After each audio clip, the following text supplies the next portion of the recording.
Act 1, The Root of All Things. Chapter 1, The Broken Seal. The training ground was quiet when the world broke open. Naruto Uzumaki had been at it for 6 hours, pushing through every variation of the shadow clone jutsu that his instructors had approved for solo practice. The late afternoon sun hung low over the trees at the eastern edge of the village, throwing long shadows across the scorched dirt where he had worn a shallow groove into the earth from sheer repetition. His orange jacket was tied around his waist. Sweat darkened the back of his black undershirt. He was tired in the way that felt good, the kind of tired that meant progress. He had not expected what happened next. It started as a vibration inside his chest, deep and resonant, like a bell struck somewhere beneath his ribs. Naruto paused mid-stance and pressed a hand to his sternum. Kurama stirred in the background of his thoughts, a vast presence rolling over in its sleep, and then suddenly the fox was fully awake and alert in a way that sent every hair on Naruto's arms standing upright. Kurama said one word, and it carried a weight Naruto had never heard from the ancient creature before. Not alarm exactly. Something closer to awe. Naruto whispered back, asking what it was. Kurama answered slowly. It is the Senju bloodline. The real one. Not the surface techniques your teachers call mokutan. The root of it. The thing that existed before your world had a name for chakra at all. Naruto looked at his hands. They were glowing. It was not the orange gold of the Nine Tails chakra mode he had trained so hard to master. This was different. The light was green, deep and living, the color of something growing in the dark beneath ancient soil. It moved along the lines of his palms and fingers like water finding channels it had always known were there, and where it touched the scorched ground, small things happened. A crack in the earth sealed over. A clump of dead grass stiffened, straightened, pushed out 3 new blades of perfect healthy green. Naruto dropped to one knee, not from pain but from the sheer presence of it. It was not a jutsu. It was not something he was doing. It was something waking up. Kurama spoke again, and the voice was quiet the way deep water is quiet. This is not a technique you can be taught. This is inheritance. The Uzumaki and Senju bloodlines share a common ancestor, far back beyond any record your village keeps. Your father's seal work carried more than just my chakra. It carried a key. And something has just turned it. Naruto asked what it did. Kurama was silent for a long moment. The green light continued to pulse softly from Naruto's skin. Then the fox answered. Life. Raw, unfiltered, infinite life. The Senju who founded your village could shape trees and stone. But the oldest of them, the ones whose names even the stone tablets do not carry, they could do something far older. They could give life back to things that had lost it. They could hold the boundary between living and dying and choose which side something fell on. Naruto sat very still on the scarred earth of the training ground as the sun finished setting around him, and the green light of something ancient, and enormous, flowed quietly from his hands and healed every broken thing within reach. Chapter 2, The Hokage's Garden. Tsunade did not like being surprised. In 30 years of practicing medical ninjutsu at the highest level achievable by any living shinobi, she had developed a thorough and clinical relationship with the unexpected. Surprises on the battlefield meant people died.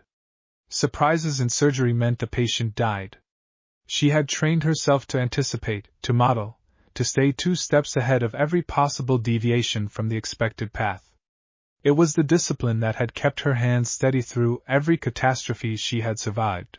So when Shizen came through the office door with her clipboard pressed to her chest and her eyes wide in the particular way that meant she was choosing her words very carefully, Tsunade set down her sake cup and gave the younger woman her full attention.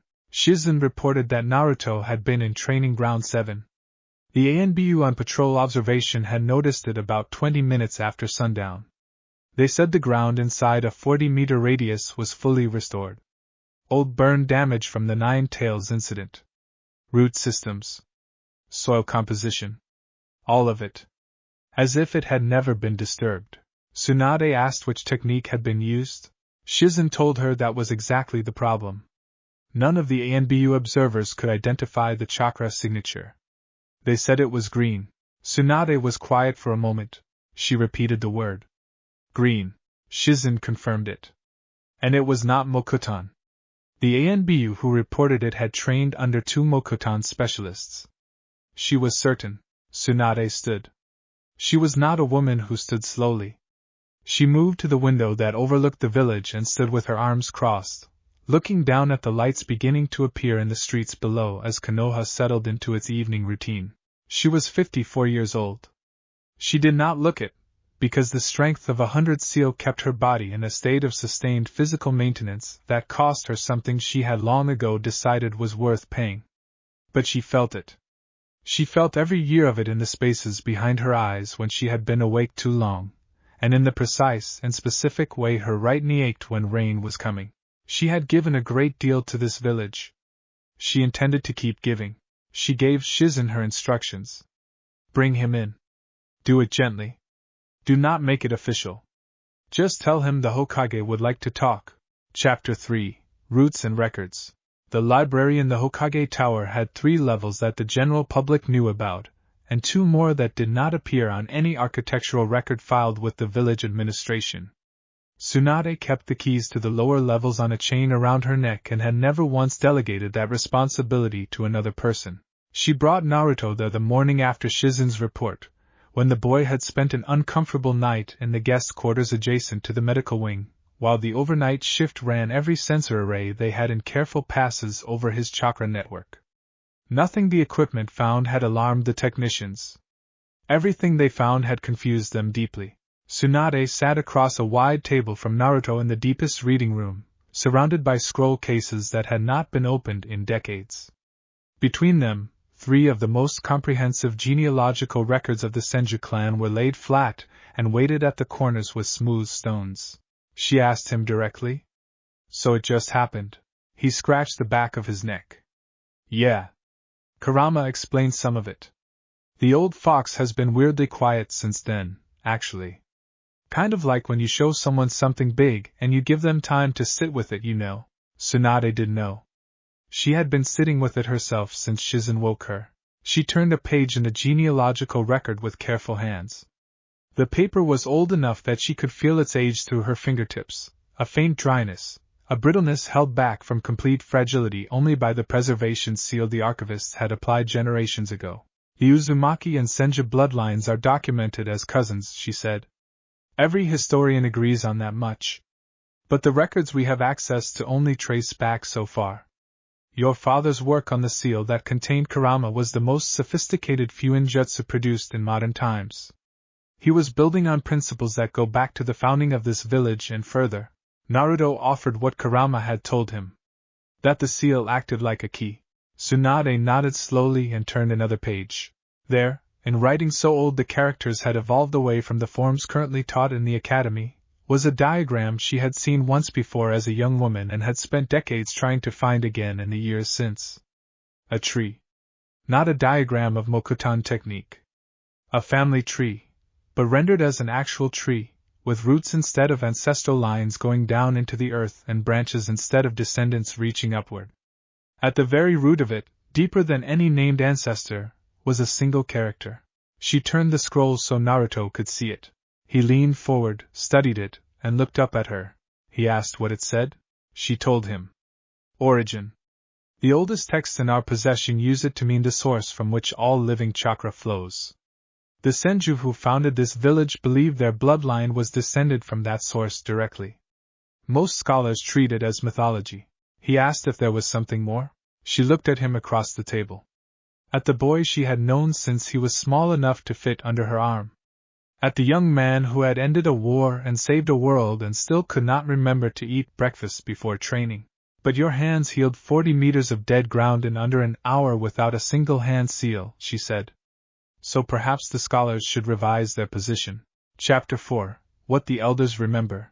The Council of Noble Clan Matriarchs was not an official body. It had no charter, no listed meeting schedule, no entry in any administrative record kept by the Hokage's office. It was, in the technical sense, simply a gathering of older women from the founding families of Konoha who met periodically to drink tea and discuss the things that the official councils never quite managed to address correctly. This was, of course, a significant understatement of its actual function. Koharu Udatane was 81 years old and had served as an advisor to 3 successive Hokage. She was small, precise, and possessed of the particular quality of stillness that comes to people who have learned over a very long life that most crises resolve themselves if you do not panic. She sat at the head of the table in her private residence, and looked at the faces of the women gathered around her. To her left sat Mito Hyuga, elder of the Hyuga branch house, 73 years old, a woman whose pale eyes still tracked movement with the reflexive precision of a trained warrior. Across the table sat Uchiha Hikari, one of the surviving elders of the pre-massacre clan registry, a name that existed in documents the public had no access to. 68 years old. A woman who had chosen a long time ago not to be found by people who wished her ill. And at the far end of the table, the one who had called this gathering, Biwako Sarutobi, widow of the 3rd Hokage, 84 years old, sitting with her hands folded in her lap and her tea untouched. Koharu confirmed that they had all received the summary. Not a question. They had. Shizen had not sent it to them. Tsunade had not sent it. It had arrived through channels that operated on trust accumulated over decades, moving through the invisible networks that old women who have survived everything build between each other as a matter of practical necessity. Biwako spoke first. The wood release of the founding. She said she had believed it was gone. Every generation since the first Hokage, she had believed it was gone. Mito said clearly it was not. Hikari set down her cup with careful precision. The question, she said, was not what it meant in terms of power. They understood power. The question was what it meant for the village. For the bloodlines. For the compact that the founding families made with each other when this place was built. The room was quiet. Koharu looked at her hands, folded on the table in front of her. Old hands. Competent hands. Hands that had drafted policy, sealed documents, held the line through things she did not allow herself to think about in the middle of the night. She spoke carefully. It means that they should pay very close attention to Uzumaki Naruto.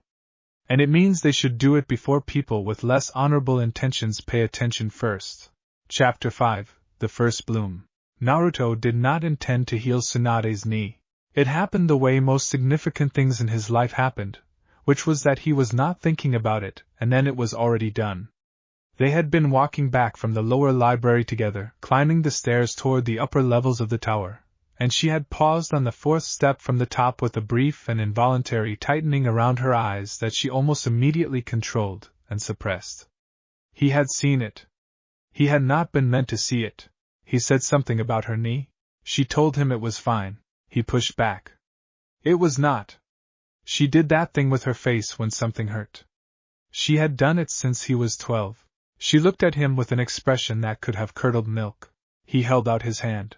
What he did not say, because he did not fully understand it yet himself, was that he had been feeling it since they left the reading room. A kind of pull, not painful, not urgent, just present, the way you feel the warmth from a fire before you consciously register that there is a fire. The green light that had emerged 2 nights ago in the training ground had not gone away. It had settled. It had become something quiet and constant just beneath the surface of his skin, and it responded to proximity with things that needed healing the way water responds to a slope. Tsunade looked at his outstretched hand for a long moment. She was a woman who had spent decades refusing help. It was not stubbornness exactly. It was something more architectural than that, a structure she had built around herself after losing Dan, after losing Nawaki, built it plank by plank from competence and discipline and the firm conviction that needing something from someone gave that person power over you. She placed her hand in his. The green light was warm. It was not the aggressive heat of medical chakra being directed at a problem. It was more patient than that.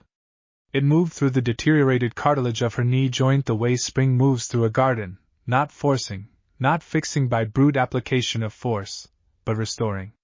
Returning things to the condition they had once been in. She felt the ache diminish and then disappear, not with a sudden pop like a technique completing, but with the gradual ease of something long held being set down. She stood on the stairs without favoring one leg for the first time in 9 years. Naruto was watching her face. She knew she was not successfully hiding whatever expression was on it. He said it was just a side effect. He was not trying to do anything specific. It just happened when he was close to someone who was hurting. She looked at him. At this young man who had the face of the father she had briefly been able to call something like a student, and the eyes of a mother she had liked and respected, and something else now, something older than either of those lineages, looking out at the world from behind the familiar blue. She told him to come back tomorrow. They had more records to look through. He nodded and started down the stairs, and she stood at the top and watched him go, and did not reach down to brace her knee against the descent, because for the first time in nearly a decade, she did not need to. Act 2, What the Living Remember. Chapter 6, The Weight of Years. Biwako Sarutobi had not asked anyone for anything in 11 years. This was not a boast. It was simply a fact about how she had chosen to live after Hiruzen died, after the village mourned its third Hokage and then moved on the way villages do, with their perpetual forward momentum that does not much care what it leaves behind. She had her home in the northeast quarter of Konoha, a modest house by clan matriarch standards, with a garden that she maintained herself and a kitchen that she kept spotlessly organized. She had her correspondence. She had her council connections. She had the quiet satisfaction of knowing that she had outlasted every person who had ever underestimated her. She had not asked anyone for anything. But she had begun to feel, in the particular way that 84 years of living teaches you to feel things before you can articulate them, that something was shifting. The morning after the council meeting at Koharu's house, she woke at 5 in the morning as she always did and sat at the edge of her bed and took stock. This was her daily ritual, 10 minutes of honest inventory before the demands of the day could complicate her thinking.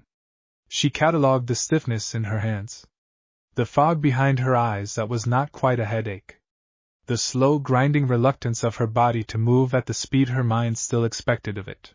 She was, in the blunt accounting of biology, very old. She had made her peace with this. She had made it carefully and over a long time, the way you make peace with serious things, not by pretending they are fine but by accepting their reality so thoroughly that they lose their power to ambush you.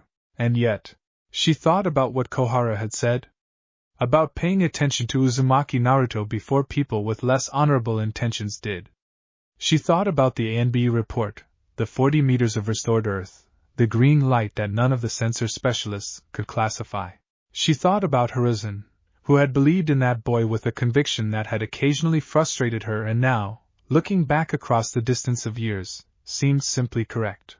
She rose from her bed, dressed with the careful efficiency of someone who has learned not to rush joints that protest rushing, and went to make tea.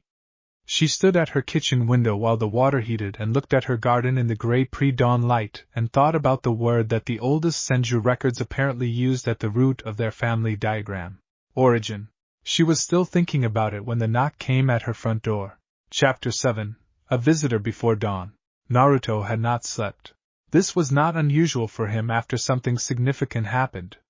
His mind ran at a speed that his body occasionally could not keep pace with, and in the years since the war he had learned to work with this rather than against it, to let the wakefulness carry him somewhere useful rather than lying in the dark watching the ceiling.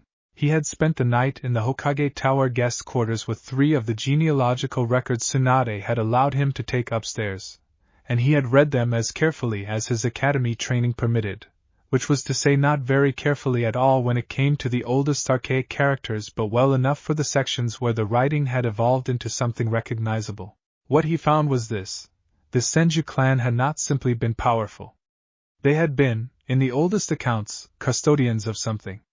The word used was not a military term and not a political one. It was closer to the word for a gardener or a keeper. The founding generation had spoken of their wood released not as a weapon but as a responsibility. Something that had to be tended. Something that did not belong to them but that they had been trusted with. He had sat with that for a long time. At 4 in the morning he had put on his jacket and gone walking, because walking had always helped him think, and he had found himself navigating the pre-dawn streets of Konoha by the particular internal compass that years of running these paths had given him. He had not consciously decided where he was going. His feet had apparently decided for him. He stood now in front of a modest house in the northeast quarter of the village with a well-tended garden just visible over the low stone wall, and he was aware that arriving at an elderly woman's home before sunrise without an invitation was, objectively, not excellent behavior. He was still trying to decide whether to leave when the light came on in the kitchen. A few minutes later the front door opened. Biwako Sarutobi looked at him across her threshold with the expression of someone who has genuinely seen everything and is therefore capable of greeting even improbable situations with equanimity. She said she had been expecting him, not necessarily this morning, but eventually. He opened his mouth. She stepped back and held the door open. She told him to come in and to wipe his feet, because she had just cleaned the entryway. Chapter 8. Tea with the Third's Widow. Her kitchen was exactly what he would have predicted if he had thought to predict it: orderly, warm, smelling of wood and old paper and the particular slightly floral fragrance of high-quality tea leaves stored properly. She put a cup in front of him without asking whether he wanted one, which he appreciated, because he did want one, and asking would have required him to say something and he was still sorting out what to say. She sat across the small table and looked at him with eyes that were old but not dim. There was something in the quality of her attention that reminded him, unexpectedly, of Jiraiya. Not the personality, which could not have been more different. The quality underneath the personality. The sense of someone who had been paying attention to the world for a very long time and had consequently accumulated something beyond information. Perspective that had weight. He told her everything. He was not entirely sure why, except that she had opened the door before sunrise and put tea in front of him without fanfare, which seemed like the actions of someone who already knew the main points and simply needed the details filled in. He told her about the training ground. About Kurama. About the diagram in the old records and the word at the root of it. He told her about Tsunade's knee, and the way the healing had not been something he directed but something that simply happened when he was close enough to someone hurting. She listened without interrupting. This was rarer than it should have been, in his experience. When he finished she was quiet for a moment, turning her cup in her hands with the slow deliberate motion of someone thinking carefully. She told him that Hiruzen had believed the oldest senju techniques were not lost but dormant. He had spent years looking for evidence of that belief in the records. He had not found it, not conclusively, not in anything he could point to and say this is the proof. But he had believed it. Naruto asked if she believed it. She looked at him steadily. She told him she was 84 years old. Her hands ached in the mornings. Her memory for recent events was less reliable than it had once been, though her memory for things that happened decades ago remained inconveniently sharp. She had outlived her husband, most of her peers, and 3 administrations of Hokage. She had made her arrangements, and said the things she needed to say to the people she needed to say them to. She paused. She said she would not mind very much having more time. The green light moved through his hands before he made any conscious decision about it, steady and unhurried, and she sat very still across the table and let it come. Chapter 9. The Nature of the Gift. Tsunade found out about the visit to Biwako Sarutobi's house the same way she found out about most things she was not officially told, through Shizen, who had found out through the network of quiet communication that ran like an underground river through the village's older families. She did not reprimand Naruto. She called him into her office that afternoon, sat him down, and asked him to explain, in exact terms, what he had felt when the healing happened. Not what it did. What it felt like from the inside. He thought about it carefully before answering, which was not something he had always been inclined to do but which the last few days seemed to have encouraged. He said it felt like recognition. Like when you hear a piece of music you have not heard since childhood, and your body knows it before your mind does. There was no technique involved, no hand seals, no deliberate channeling of chakra into a specific pathway. The green light recognized what was wrong and moved toward it. He was less the agent of it than the channel. Tsunade was quiet for a moment. She had spent her entire adult life as the foremost practitioner of medical ninjutsu in the known world. She understood healing at a level of technical sophistication that no living person could match. And what he was describing was not medical ninjutsu. Medical ninjutsu worked by understanding the mechanisms of damage and applying chakra to reverse or compensate for them. It was, at its core, an engineering discipline. Brilliant, demanding, capable of extraordinary outcomes in skilled hands, but fundamentally mechanical. Cause and effect. Intervention and response. What Naruto was describing was something else. Not engineering. Something more like weather. Something that operated by principles that her training had not given her a vocabulary for. She pulled out a sheet of paper and began writing notes. She told him that she wanted to run some tests. She wanted to understand the parameters, the range, the limits, whether the effect could be directed or only allowed to happen.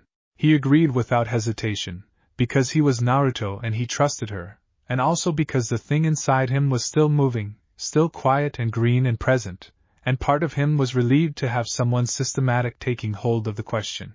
She looked up from her notes. She told him she was also calling a meeting with the clan matriarchs council. She told him this not as a request but as information, delivered with the particular tone she used when she had already decided something and was giving him the courtesy of advance notice. He asked if he should be worried. She considered this with the honesty he had come to appreciate about her over the years. She told him that probably not, but that he should absolutely come prepared to answer questions from women who had collectively survived approximately 4 centuries of Konoha politics, and that he should perhaps eat something before the meeting because he always thought less clearly when he was hungry. Chapter 10. The Matriarchs Convene. They used the council chamber on the 2nd floor of the Hokage Tower, which was official enough to confer gravity and private enough to prevent the meeting from appearing in any external record without Tsunade's explicit authorization. Naruto arrived 7 minutes early, which was itself an event significant enough that Shizen mentioned it quietly to Tsunade as they waited. The women who filed in over the next few minutes were, taken individually, formidable.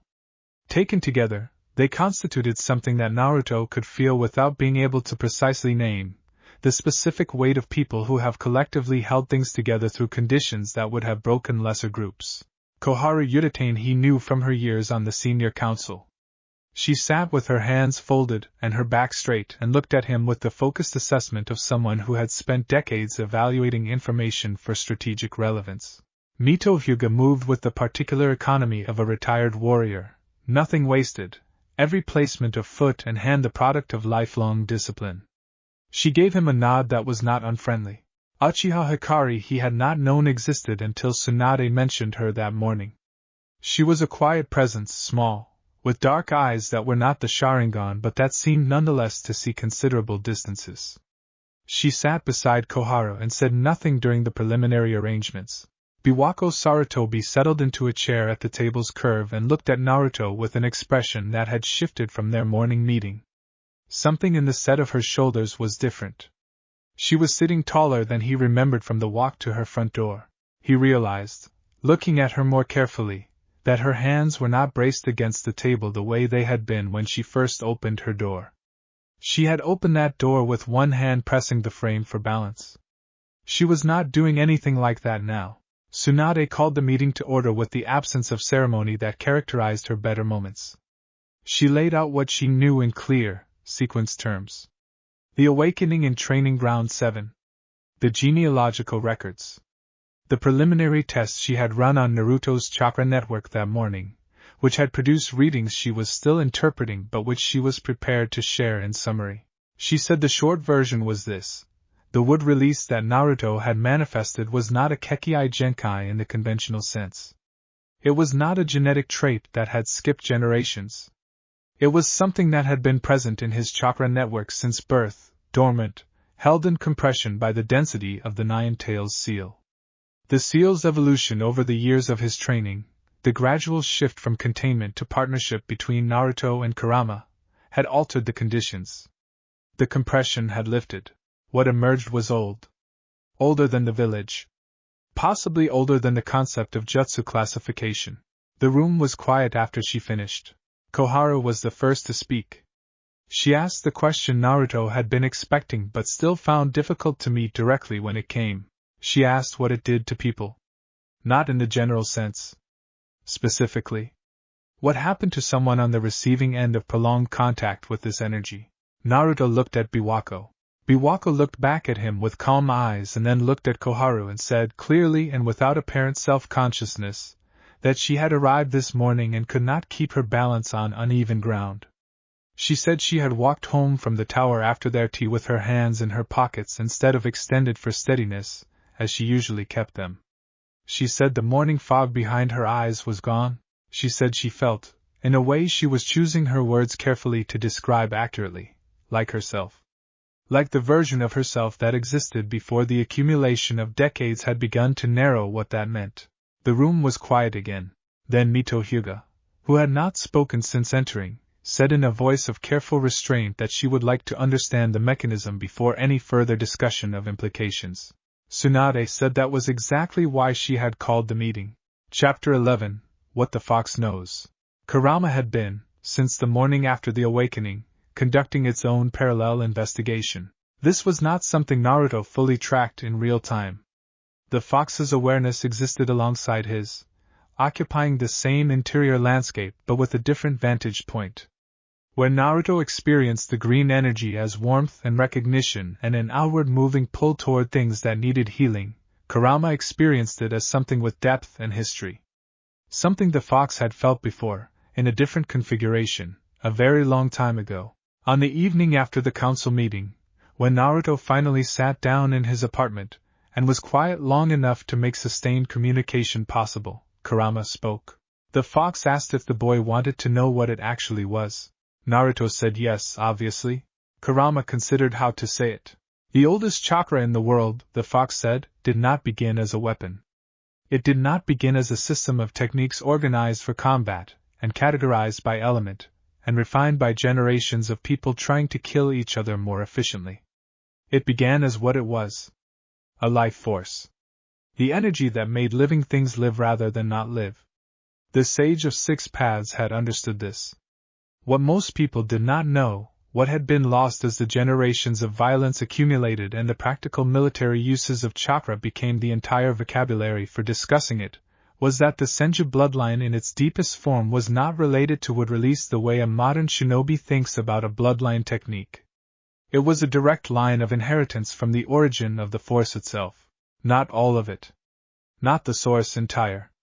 But something close to what that source had been at the beginning, before it had been shaped and classified and handed down through centuries of increasingly technical refinement. Naruto asked what that meant practically. Kurama said that practically it meant the following. The energy he was generating was not a jutsu, and could not be treated as one.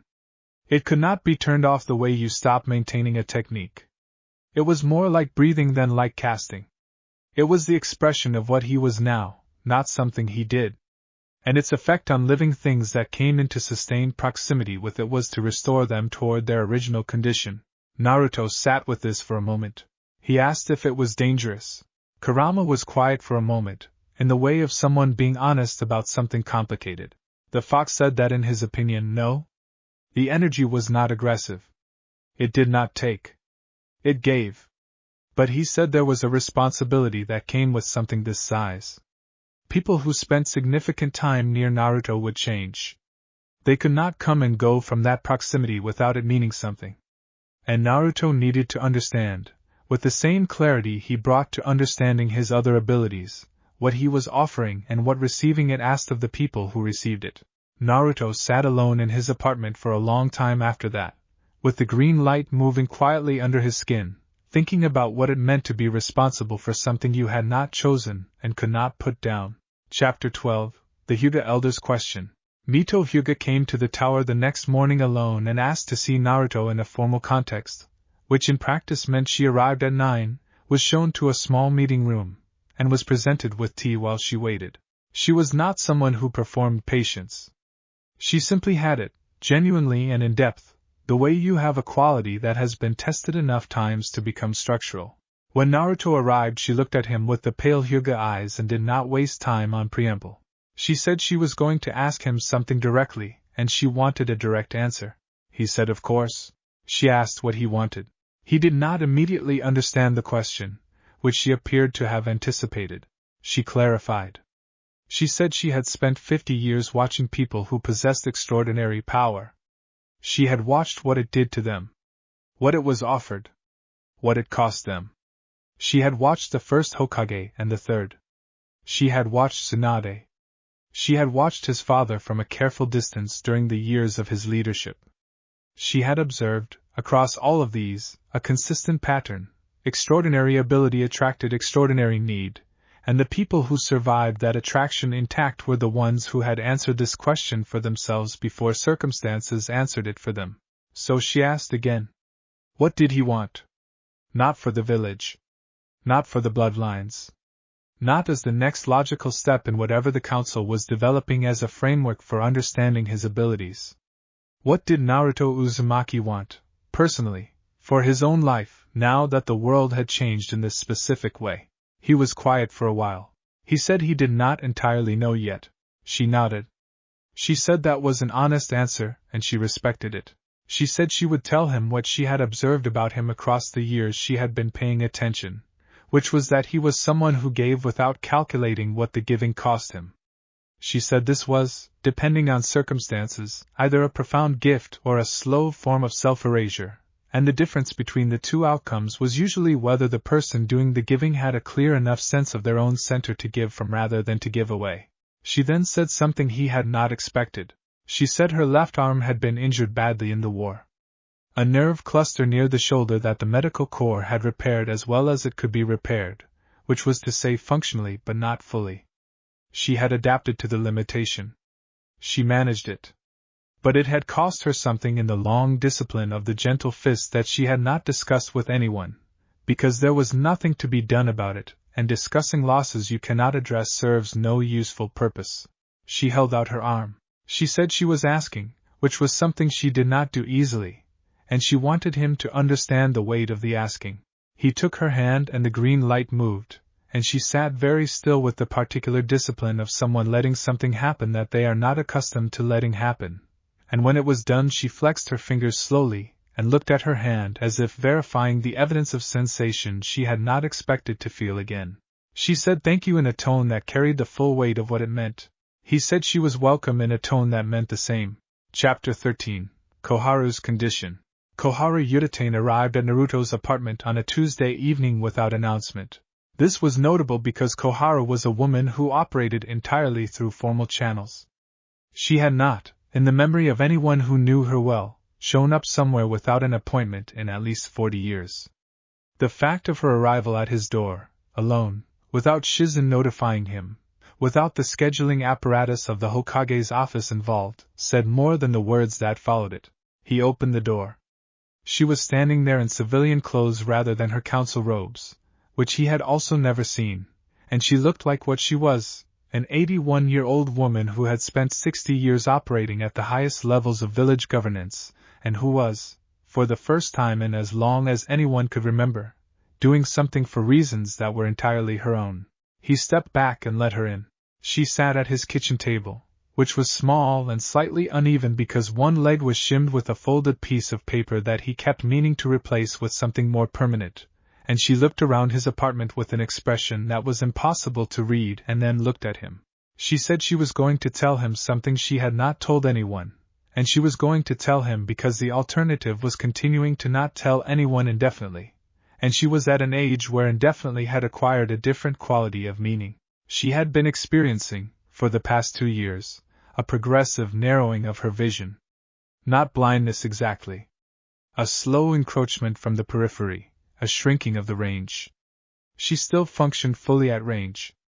But the perimeter was closing, and the medical corps assessment from 8 months ago was that it would continue to close, and there was no intervention that would stop it.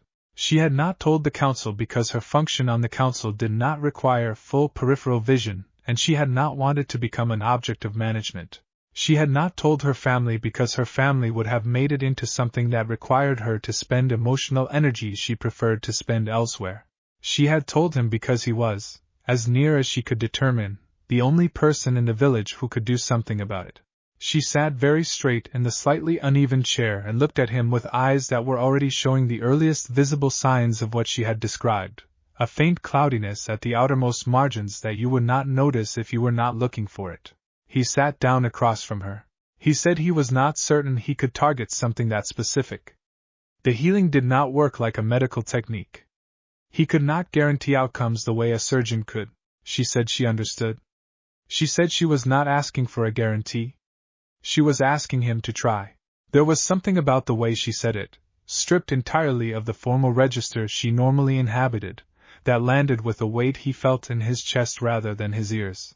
He reached across the kitchen table and took her hands in both of his, and the green light moved, patient and careful, the way it always moved when what was needed was patience and care. Chapter 14. Uchiha Hikari and the Long Memory. The oldest surviving member of the Uchiha clan's pre-massacre registry was not someone who made social calls.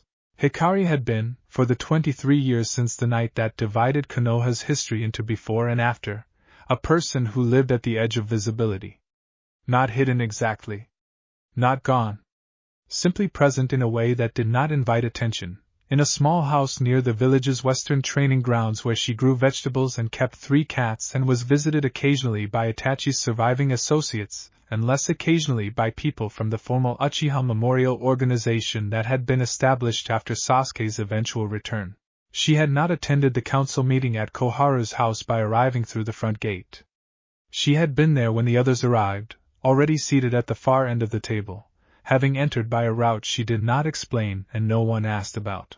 She came to the Hokage Tower 6 days after the first council meeting, not to see Tsunade and not to see Naruto separately, but to see them both at once, which required a degree of coordination that Shizen managed with the particular competence she brought to unusual requests. She sat across from them in the small meeting room and placed a scroll case on the table between them. The case was old, sealed with a wax that had been applied decades ago, and never opened. She told them she had been carrying this for 28 years. She had taken it from the clan archive on the night of the massacre, not because she had known what was in it but because it bore the original seal of the clan founder, and she had understood that anything bearing that seal should not be left in a place where it might be destroyed. She pushed it across the table towards Tsunade. Tsunade opened it with the careful hands of a woman who had spent years handling things that were old and irreplaceable. Inside was a single scroll, tightly wound, wrapped in a cloth that had preserved it through the intervening decades. The script inside was archaic but legible to Tsunade, who had trained herself on exactly these forms in the lower library. It took her several minutes to read it. Naruto watched her face during those minutes and read the shifts in her expression the way he had learned to read complex situations, not trying to anticipate what specific information was coming but noting the quality of her attention, the way it deepened and then shifted and then deepened again. When she finished, she set the scroll flat on the table and looked at Hikari. She asked how the Uchiha came to have a document written in Senju clan script predating the founding of the village. Hikari said that was perhaps the most important question in the room. She then looked at Naruto with her dark, seeing eyes. She said the document contained a record of an agreement between the founders of both clans. Not the public founding compact. Something prior to that. Something that predated the decision to build the village at all, from a period when the Uchiha and the Senju were still separate powers negotiating the terms of an alliance that would eventually become Konoha. The agreement concerned the bloodline. The one Naruto now carried. The Senju, it said, had agreed to a specific condition. Should the original gift awaken in a future generation, the bearer would not be bound by the political structures built on top of it. The bearer would operate under the older compact. The one made before any village existed. Tsunade asked what that meant in practice. Hikari looked at her steadily. She said it meant that Naruto's obligations were not to the village first. They were to the people. To the living. To the preservation of what the bloodline had always been for. She said the elders of both clans had understood, at the founding, that this day might come. And they had written down what they believed it should mean when it did. Chapter 15. The Green Garden. Tsunade had a roof garden on the Hokage Tower that most people did not know about. It was accessed through a door at the top of the administrative staircase that was marked with a kanji meaning maintenance, and was therefore ignored by approximately everyone who used the stairs regularly. Behind the door was a narrow landing and a short ladder leading up to a hatch, and through the hatch was a flat-roofed section of the tower where someone, decades ago, had installed soil beds and a drainage system and then apparently left the project incomplete. She had been tending it quietly for 3 years. Nothing elaborate. Herbs mostly. Some late-season vegetables. Things that needed attention and responded visibly to being given it, which she had found, without admitting it to anyone, provided a form of satisfaction that her official work increasingly failed to deliver. She brought Naruto up there on a clear afternoon, 8 days after the first healing, ostensibly to show him something she wanted his perspective on. He came through the hatch and straightened up and looked around at the soil beds and the late afternoon light falling across them and the view of the village below on 3 sides. And something happened to his face that she had seen happen before in people who were encountering something unexpected and beautiful. He asked when she had built this. She told him she had not built it. It had been here. She had simply found it and started using it. He crouched at the nearest soil bed and looked at the herbs growing there with the particular attention he had been bringing to living things since the awakening, not the casual observation he would have given them before but something more focused, as if he could read information in them that required this level of attention to receive. He said some of them were stressed. She said she had not had time to water them properly in the last few days. He put his hand flat on the soil. She watched. She had been watching him for 10 days now with the systematic attention she brought to all phenomena that she could not yet fully explain. She had accumulated observations she had not yet written up because some of them resisted the clinical vocabulary she would normally use. What she observed now was this: the herbs nearest his hand straightened. Not dramatically. Not with the spectacular green surge she had read about in the historical accounts of the first Hokages would release demonstrations. Just quietly, gradually, the way a plant straightens when it has been given water. The leaves showed a depth of color that had not been there before. The stems found their full height. He moved his hand along the bed and the effect moved with him. When he reached the end of the bed he sat back on his heels and looked at her. He said it was a nice garden. She sat down on the low bench she kept up here and looked at him and said, with the directness she had been using with him more frequently since the library, that she wanted to talk about what came next. He turned to face her properly.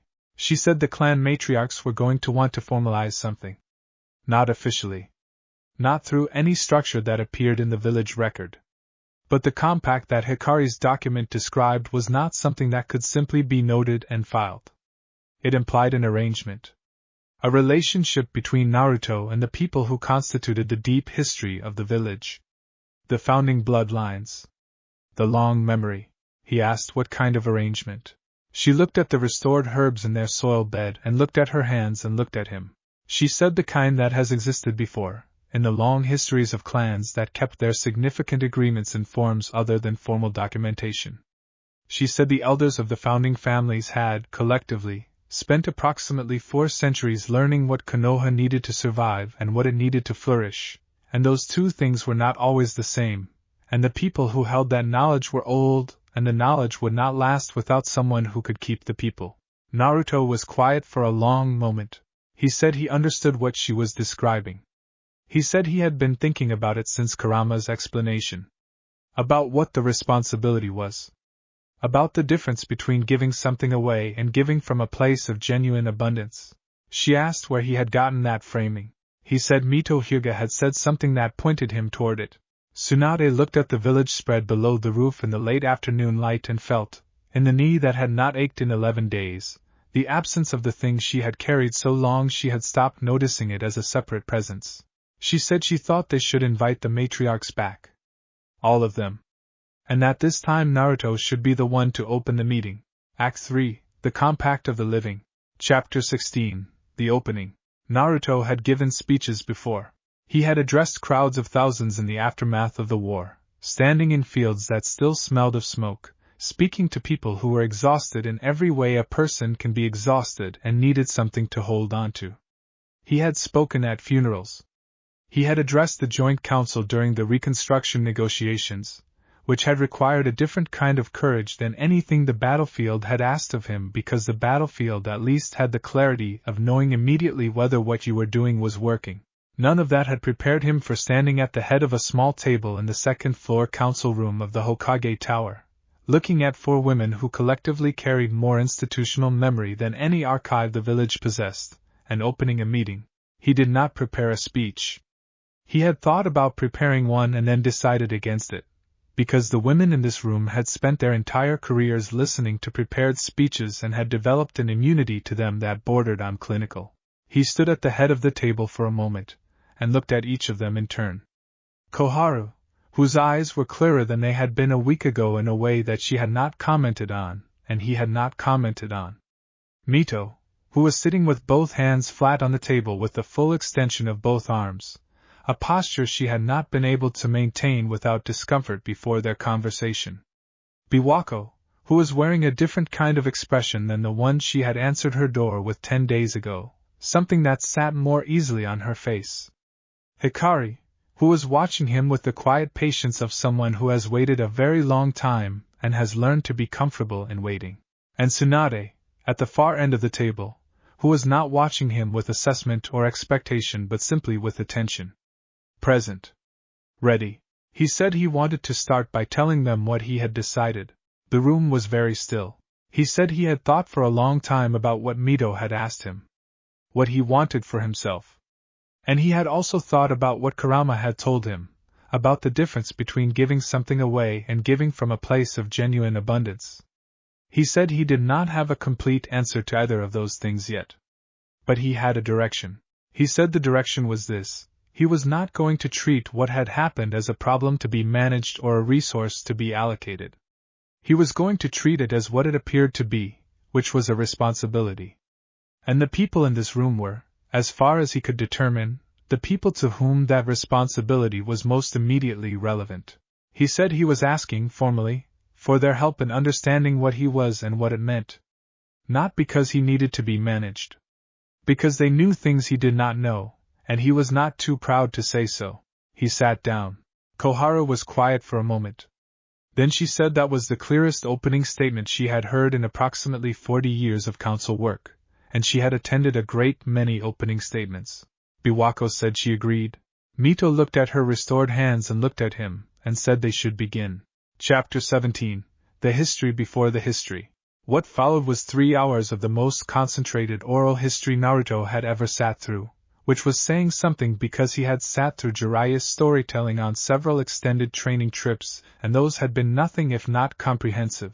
The difference was that Jiraiya had told stories. What the matriarchs were doing was something more architectural.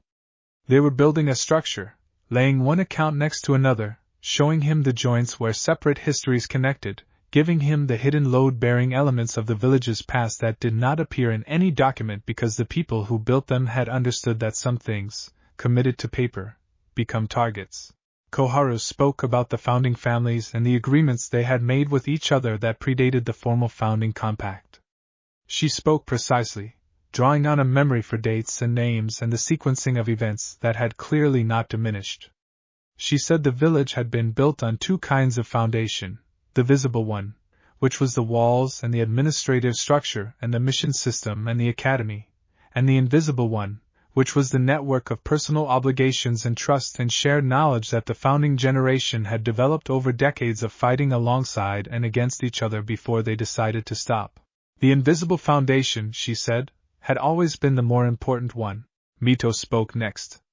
She talked about the Hyuga clan's role in the early years of the village, not the version in the official histories, which emphasized the gentle fist and the Byakugan's tactical applications, but the version that the branch house elders passed between themselves. The Hyuga had been, in the first 2 generations of the village's existence, the primary keepers of the old knowledge. Before the Hokage archive was established. Before the library system existed in any formal sense. The clan matriarchs had maintained the oral traditions that the founding generation considered too important to write down and too important to lose. She said this responsibility had diminished over the generations, not through neglect but through the natural compression that happens when an oral tradition meets an increasingly literate administrative culture. The knowledge had not been lost. It had been stratified. Pushed down into the older layers, where it sat preserved but inaccessible except to people who knew it was there. Hikari spoke last among the 3, and she spoke briefly, with the economy of someone who has spent decades choosing words carefully because the wrong word in the wrong context has cost her people everything. She said the Uchiha had known about the dormant bloodline for as long as the clan's historians had kept records. She said this was not a source of resentment. She said it clearly and without apparent effort because it was simply true. The Uchiha's own abilities were derived from a related source, the same origin split in a different direction at the same historical moment. The Sharingan and the deepest form of the Senju gift were not opposites. They were variations on a theme. She said Madara had known this. She said what Madara had done with the knowledge was one of the great tragedies of the clan's history, not because he was wrong about the significance of the bloodlines but because he had concluded that significance must express itself as dominance rather than as relationship. She said she had lived long enough to believe that conclusion had been the source of everything that followed. Not inevitably. It could have gone differently. But it had gone the way it went, and what was left was what was sitting in this room. Naruto sat at the head of the table and listened to all of it with the focused stillness that had, over the past 2 weeks, become a characteristic of how he occupied space when he was receiving something important. He asked questions when he did not understand something. He asked clarifying questions when he thought he understood but was not sure. He did not perform comprehension he did not have. At the end of the 3 hours, Tsunade had filled 12 pages of notes. She said she thought they should break for food and reconvene in an hour. Nobody argued. Chapter 18, Afternoon Architecture. The break lasted longer than an hour because Shizen, with characteristic practical competence, had arranged for actual food to appear in the anteroom adjacent to the council chamber. And actual food turned out to be something that several of these women had not properly attended to that day. Naruto ate with the uncomplicated speed of someone who has always treated food as fuel, finished, and then spent the remaining time in the anteroom doing something that Shizen noticed and quietly mentioned to Tsunade when Tsunade emerged from a brief private conversation with Koharu. He was sitting beside Biwako Sarutobi near the window, not saying anything in particular, just present in her vicinity. Biwako was eating her meal with an ease of movement that Shizen, who had an excellent clinical eye from years of working beside the foremost medical shinobi alive, recognized as the movement of someone who had been restored to a physical baseline significantly more comfortable than the one she had been occupying. Shizen said to Tsunade, very quietly, that she thought the proximity effect was continuous. Tsunade said she had been thinking the same thing. They went back into the council room. The afternoon session was different in character from the morning. The morning had been historical. The afternoon moved toward the present tense, toward the question of what the compact that Hikari's document described should look like in practice, given the specific circumstances of this specific moment in the village's history. Koharu said that the document used the word arrangement, and she wanted to be precise about what arrangement meant in this context. It was not a transaction. It was not an exchange of services. The oldest clan agreements had operated on a different model, one that modern administrative thinking had largely replaced with systems of formal obligation and recorded reciprocity. She said the older model was more like a household.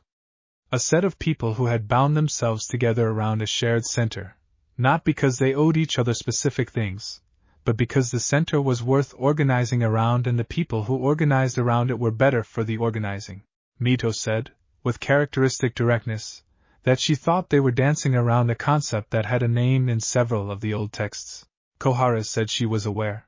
Biwako said she did not see the point in avoiding the name if they were all thinking it. Hikari said nothing but looked at Naruto. Naruto had been following this exchange with increasing attention. He asked what the name was. Tsunade said it from the far end of the table, in the flat tone she used when she was stating a fact that she had already accepted and did not need to perform acceptance of. She said the old text used the word circle. Not in the geometric sense. In the sense of a closed orbit around a shared gravity. A set of people whose lives had been organized by proximity to something large enough to hold them. She said in the context Koharu was describing, historically, this had sometimes taken the form of a household that included the central figure and the primary people who maintained relationship with them. A compound in the old clan sense. Not a political arrangement. A living one. Naruto was quiet for a moment. He said he thought he understood what they were describing. He said he was not going to pretend he had not been thinking about what his life was going to look like now that it had changed in this specific direction. He said he also was not going to pretend that the idea of being surrounded by the people who held the long memory of this village, and being responsible for keeping those people, was something he found objectionable. He said in fact, if he was being honest, and Mito had asked him to be honest about what he wanted, it was something that fit the shape of what he had always wanted in a way that surprised him with its clarity when he looked at it directly. The room was quiet. Biwako, who had known 3 Hokage personally and had developed over the course of that relationship a reliable sense of when a significant moment was occurring, said simply that she thought that was a good answer. Chapter 19: The Compound. The property had been in the Senju clan registry for over 80 years without a resident. It was located in the northeastern section of the village, not far from Biwako's modest house, and it occupied a plot large enough that in the current density of Konoha's residential districts it constituted something close to anachronistic. The original structure had been a traditional clan compound, built in the first generation of the village's existence, and it had been maintained in the empty decades by a small budget line in the administrative records that nobody had ever thought to question because the Senju clan had been so central to the village's founding that removing their compound from the register felt wrong in a way that no administrator had ever been willing to put their name to eliminating. Tsunade had not been there in years. She went on a Wednesday morning, alone, before she told Naruto or the matriarchs that it existed as a possibility. She needed to look at it with her own eyes first. She was a woman who made significant decisions with complete information whenever complete information was available. The gate was intact. The garden inside was overgrown, which was not the same as dead, and she stood inside the gate for a few minutes and looked at what was growing with a slight shift in her expression that she would not have been able to describe precisely. Things grew here. Things had kept growing through the empty years because the Senju had built their homes in soil that they had, generations ago, attended to in ways that apparently had not simply stopped when the people attending to it were gone. The main building was a long, low structure in the traditional style, with a covered walkway connecting it to 2 secondary buildings that had clearly been designed for the specific purpose of housing a large household. The construction was old but not fragile. The bones of it were good. She walked through it room by room with the methodical attention of a woman making an assessment. What she found was that it needed work. Significant work. Several months of it, done properly. The plumbing would need to be updated, the structural elements would need to be checked by someone who knew traditional construction, the garden would need to be cleared and then intentionally restored. What she also found was that it was, underneath the years of vacancy, exactly what it had been built to be. A home large enough for a circle. Designed around a central courtyard that caught the light in the morning from the east and from the south through most of the afternoon. Built with enough separate spaces that the people within it could be together, and could be apart as the need varied, which was, in her experience, the most important architectural feature of any living arrangement that was going to sustain itself over time. She stood in the central courtyard and looked at the sky above it, and stayed there for a while. Then she went back to the tower and sent a note to each member of the Matriarch's Council asking if they were available on Friday. Chapter 20: Naruto Sees the House. He walked through it in silence. Tsunade had brought him on Thursday, the day before the group visit, because she wanted his reaction to it without an audience. She had been watching his reactions to things carefully for 3 weeks now and had found them consistently informative, in ways that clinical observation alone did not provide. The way he responded to things told her things about the thing and about him simultaneously. He moved through the room slowly, which was not how he usually moved through spaces. He had always been someone who occupied rooms with a certain energy, a physical presence that arrived before the rest of him and required acknowledgement. Something had changed in that, quietly, over the past weeks. The green light moving beneath his skin had given his presence a different quality. Not smaller. Just more contained. More deliberate. In the main room he stood in the center for a long time and looked at the ceiling beams, which were the original wood from the founding construction, and said nothing. In the secondary building to the east, which had clearly been designed for use as a study or archive space, he ran his hand along the built-in shelving and looked at the empty spaces and said it was a good room for books. In the garden he crouched at the edge of the overgrowth, the way he crouched at things he was trying to understand, and the green light moved into the soil without him directing it, and several inches of encroaching root system simply adjusted, not violently, not with the explosive arboreal force that some of his heritage was capable of, but quietly, making space. Tsunade watched this and wrote nothing down, because what she was observing was not clinical data. It was something else. In the central courtyard he stood in the morning light and looked at the sky, and then looked at her. He asked if she was thinking what he thought she was thinking. She said probably. He asked if she thought the matriarchs would agree. She said she thought Koharu would take 3 days to be seen to deliberate before agreeing, because 3 days was Koharu's minimum for significant decisions regardless of whether the deliberation was genuine. She said Mito would agree immediately, and then spend 2 weeks organizing the logistics with an efficiency that would border on alarming. She said Biwako had already agreed in every way that mattered and was simply waiting for the formal occasion. She said Hikari was the only genuinely unknown variable, because Hikari had spent 23 years making herself difficult to predict for reasons of survival that had not entirely resolved. He said, "And what about you?" She said she had already decided. She had decided standing in the central courtyard the morning before, alone, looking at the sky from the same place he was standing now. He looked at her. She said the Senju compound had been empty for 80 years because the Senju were gone and because no one who was not Senju had felt they had the standing to occupy it.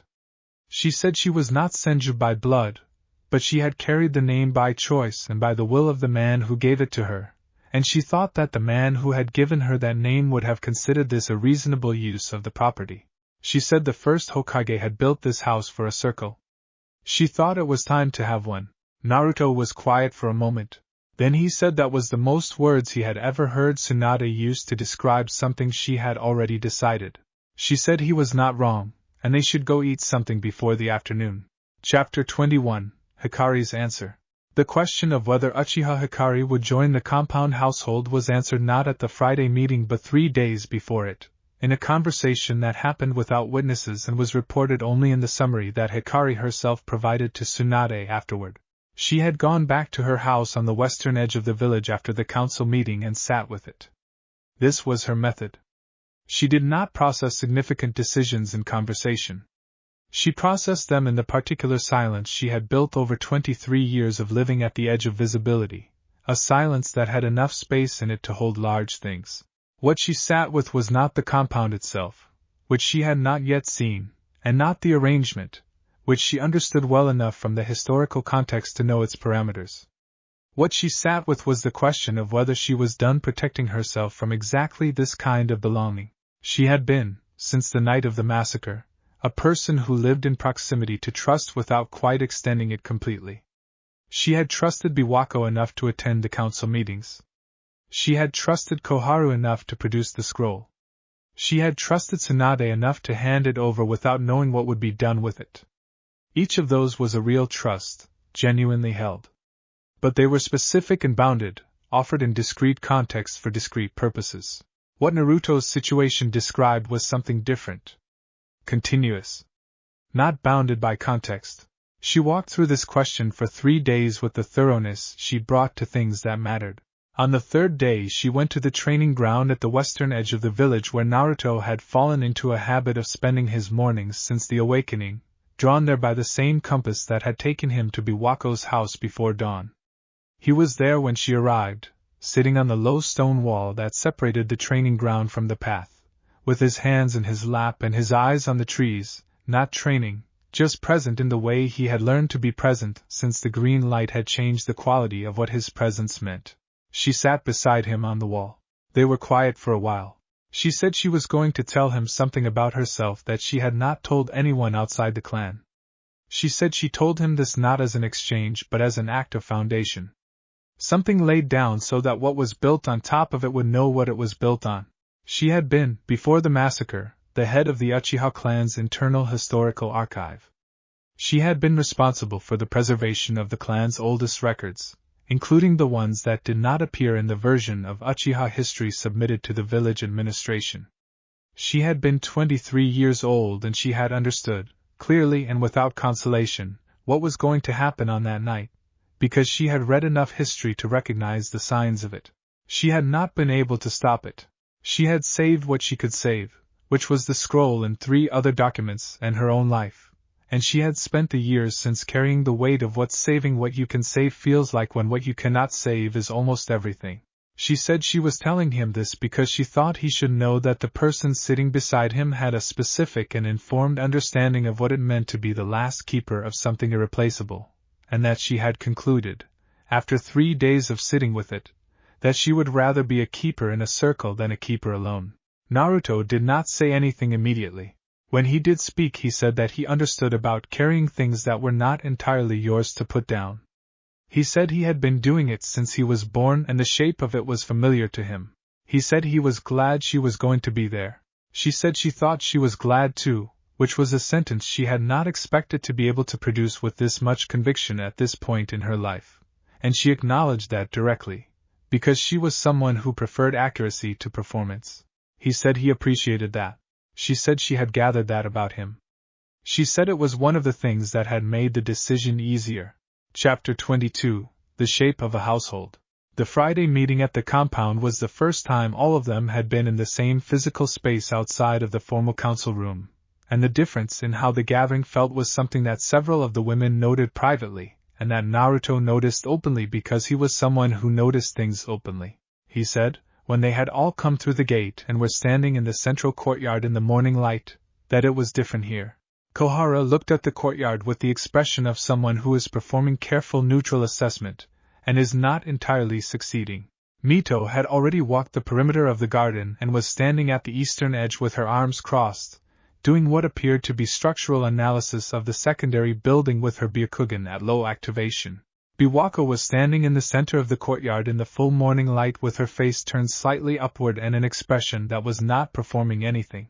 Hikari was near the gate, which was where she had positioned herself, but she was not leaning against it in the way she might have positioned herself near an exit in a context where she was uncertain. She was simply standing at the edge of the space, taking it in. Tsunade said they should walk through it together before the discussion, and they did, moving through the rooms in a loose group, various people peeling off to look more closely at different elements, and rejoining the main movement as it continued. In the archive room, Hikari stopped and looked at the empty shelving for a long time. She said to no one in particular that it was well built for preservation. The angle of the windows would minimize direct light on the contents of the shelves. The thickness of the walls would regulate temperature. Whoever had designed it had understood what it was for. In the main room, Koharu stood at the window that looked out onto the courtyard and said that the sight lines were good, which was the kind of observation that carried different weight when made by a woman who had spent 60 years in environments where sight lines were operationally significant.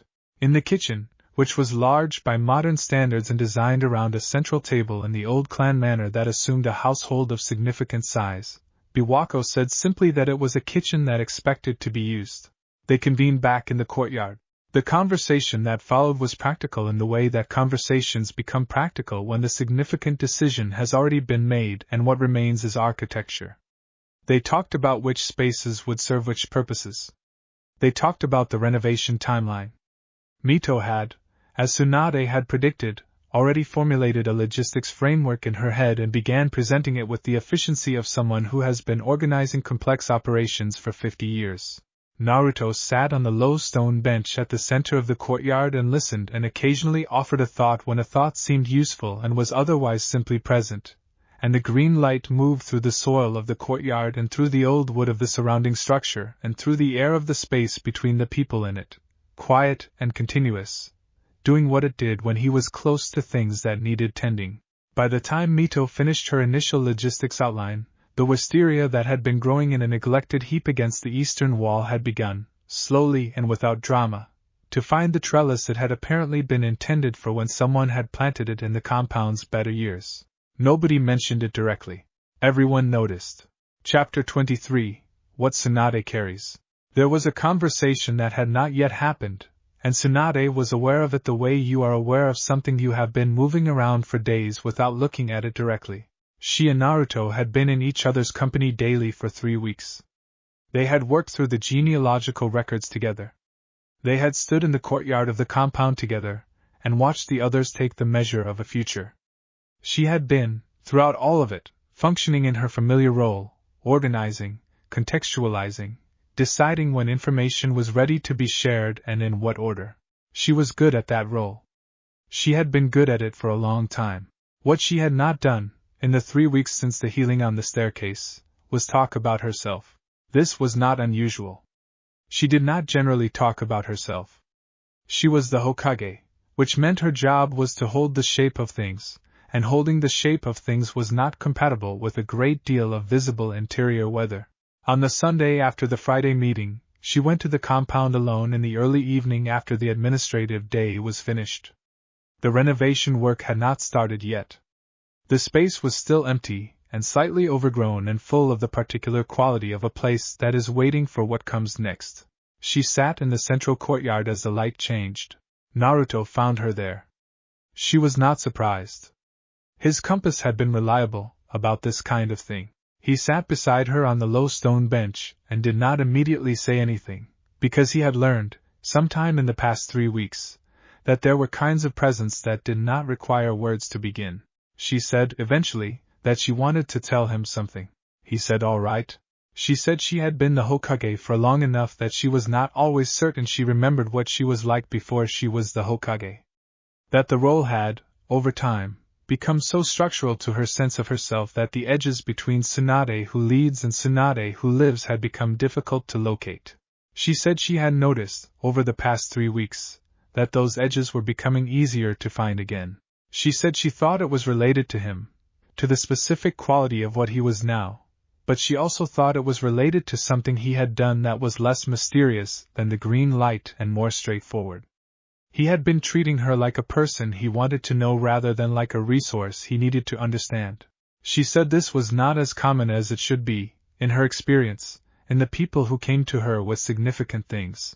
He said he thought she was one of the most interesting people he had ever known, and that he had thought so since he was 12 years old, and that being around her in this specific context had not changed that assessment.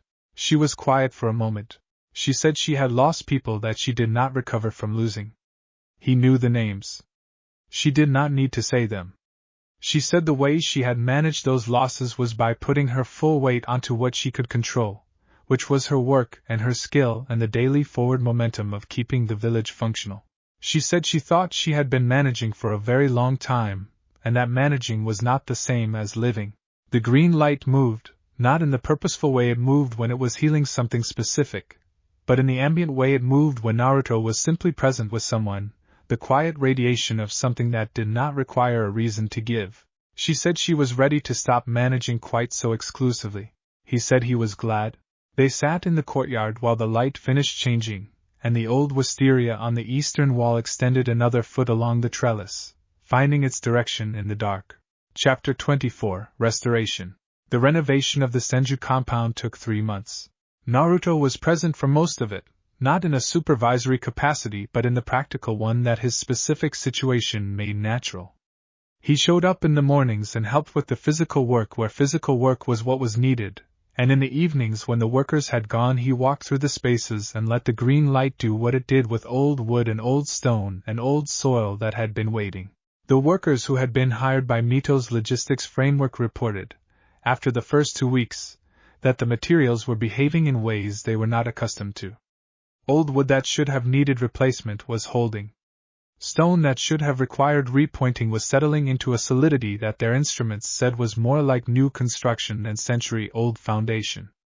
The garden, which had been assessed as requiring a full season of clearing before anything productive could be established, was clearing itself at a pace that required them to revise the timeline.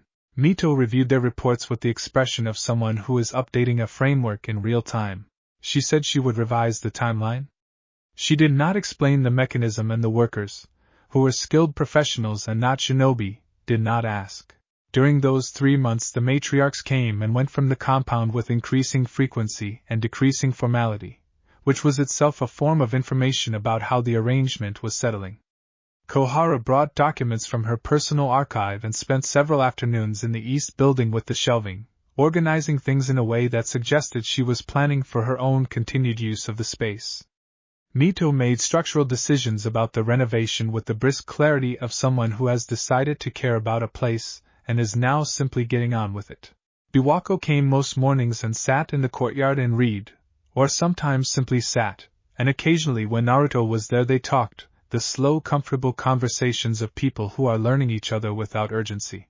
Hikari came less frequently but with greater intentionality, arriving on specific days with specific things, a box of the clan archive documents to add to the East Building's growing collection, a plant she had been propagating in her garden that she thought would do well in the southern-facing bed, A specific kind of tea that she had been sourcing from a particular contact in the land of tea for 15 years and which she indicated, without flourish, she was willing to share. Tsunade came in the evenings. She had the most complex relationship with the space, which made sense to Naruto because she had the most complex relationship with the name it carried. She was the only one among them for whom the Senju identity was personal in a way that went beyond historical association, and the compound touched something in her that the council meetings and the genealogical research had not quite reached. He noticed that she was different in the compound than she was in the tower. Not unprofessional. Not less herself. But more of herself. The parts that the role required to be kept interior were less required to be kept interior here, and he could see them. And what he saw was what he had told her he thought, one of the most interesting people he had ever known. By the end of the 3rd month the renovation was complete, and the compound was, in every sense, ready. They had a dinner. Nothing formal. Naruto cooked, because he had been teaching himself to cook with the same competitive determination he brought to everything and had become, over the past years, genuinely competent at it. The table in the big kitchen was large enough for all of them. The light from the paper screens was warm. Koharu said the soup was better than she had expected. Naruto said he would take it. Biwako laughed. Not the polite controlled version she deployed in council settings. The real one, which apparently arrived with some frequency now that the thing in her chest that had been wound tight for 11 years had found a reason to unwind.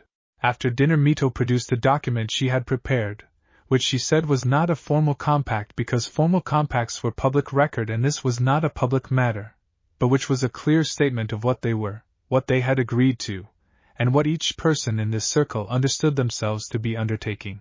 They each read it. They each signed it.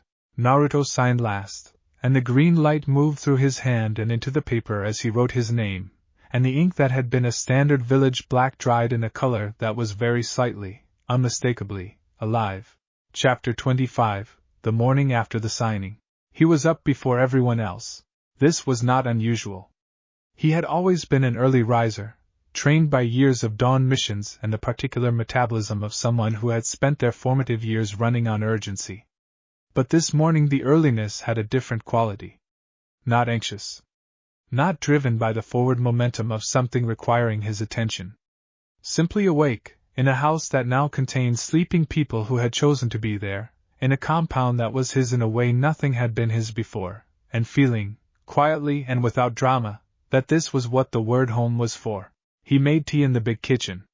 He was still learning the specifics of this kitchen, which elements responded which ways, where things had settled into their natural positions in the organization that had accumulated over the 3 months of renovation. He had strong opinions about kitchen organization from his years of cooking alone, and so did Mito, and they had arrived at a hybrid arrangement through a negotiation that had been more interesting than most of the negotiations he had been involved in at the village administrative level. He took his tea to the courtyard. The morning was clear and the light was coming in from the east at the angle that the original architects had apparently designed the courtyard to catch. A low warm slant that moved across the stone and the restored garden beds and the wisteria on the eastern wall, which had, over the 3 months, fully occupied its trellis and was now showing the first tentative signs of budding. He sat on the stone bench and held his cup and let the green light do what it always did in the mornings. The ambient radiation of the thing he was that he had stopped trying to manage and had learned instead to simply allow. Biwako came out first, which he had half expected because she was also a habitually early riser and because the courtyard seemed to be where she naturally came when the house was quiet. She sat beside him and he poured her tea from the pot he had brought. She said good morning in a voice that had the texture of someone who had slept well. He said good morning. They sat together as the light moved across the courtyard, not talking much, which was a quality of their companionship he had come to value specifically. She did not require him to fill silence. She carried her own comfortable quiet and made room for his, and in the space between them the green light moved through the morning air and through the old stone and through the budding wisteria and through the woman beside him, steadily and without ceasing, the way a river moves through a landscape it has been moving through since before anyone was watching. Koharu appeared in the doorway of the main building at 6:30, took in the courtyard scene with the expression of someone filing information, and said she would require stronger tea than whatever he had made. He said he had accounted for this, and indicated the second pot on the tray. She came out and sat across from them and wrapped her hands around her cup and looked at the budding wisteria. She said she had been thinking, early this morning before she rose, about what Hiruzen would have said about all of this.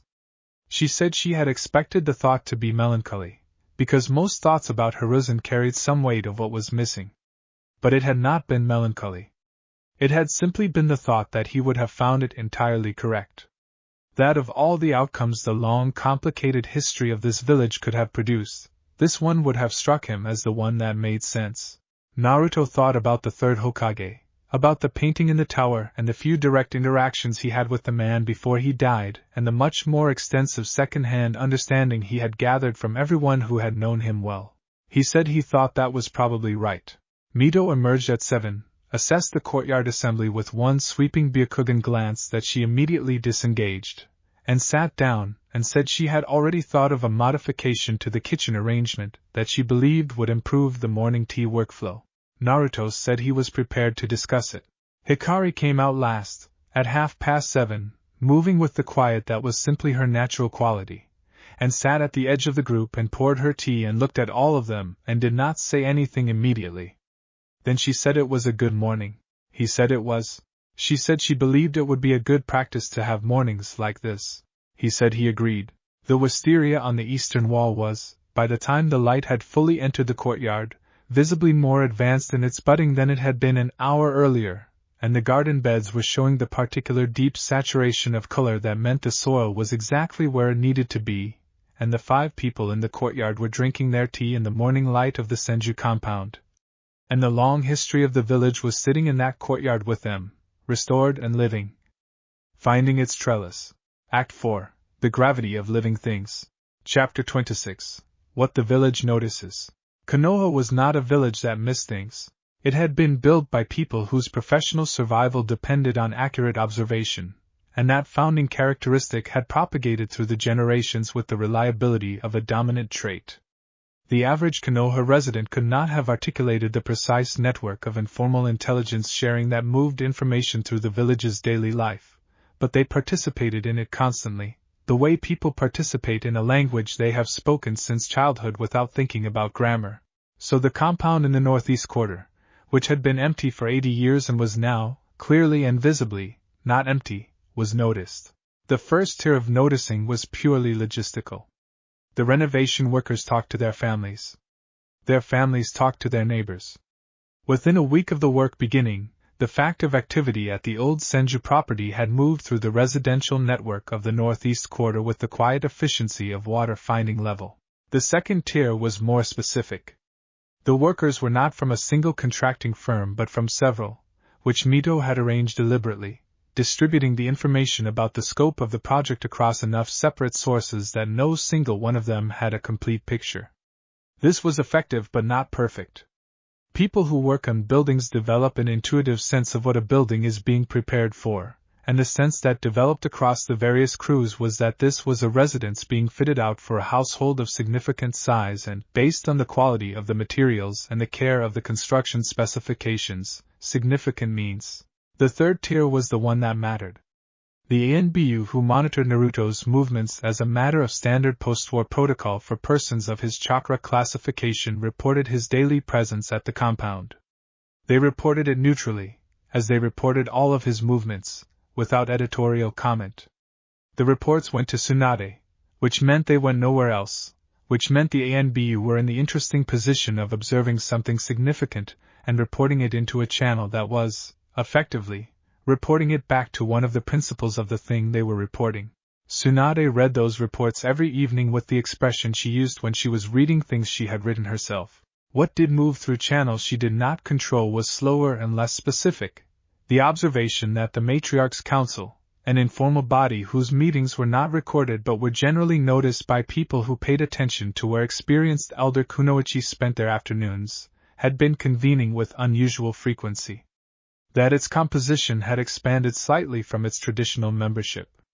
That several of its members, viewed over a period of several weeks, appeared to be carrying themselves differently. This last observation moved slowly because it was the kind of observation that required calibration. You had to know what someone looked like before and compare it to what they look like now, and the before in question was months or years ago, and the difference was not dramatic enough to be immediately obvious. But it was noticed. In the mission office, a jounin named Raidu Namishi mentioned to his partner Ginma that Koharu-san had walked past them in the administrative corridor yesterday, and had looked at something on the far wall without using the slight lean-and-squint maneuver that she had been unconsciously using for the past year to compensate for peripheral narrowing. Ginma said he had not noticed that. Raidu said he had only noticed because his mother had done the same thing and had the same compensation pattern, and he had been watching for it without realizing he was watching for it. They did not discuss it further. But both of them, separately, found their attention slightly more engaged the next time Naruto Uzumaki's name came up in conversation. Chapter 27, Kurama Weighs In. The fox had opinions. This was not new. Kurama had always had opinions. It was part of the fundamental character of the 9 tales that it had accumulated, over 9 centuries of existence, a perspective on nearly everything that was at once broader than any human perspective and considerably less patient with human-scale concerns than any human perspective would be. What was new was the texture of the opinions it had been forming since the awakening.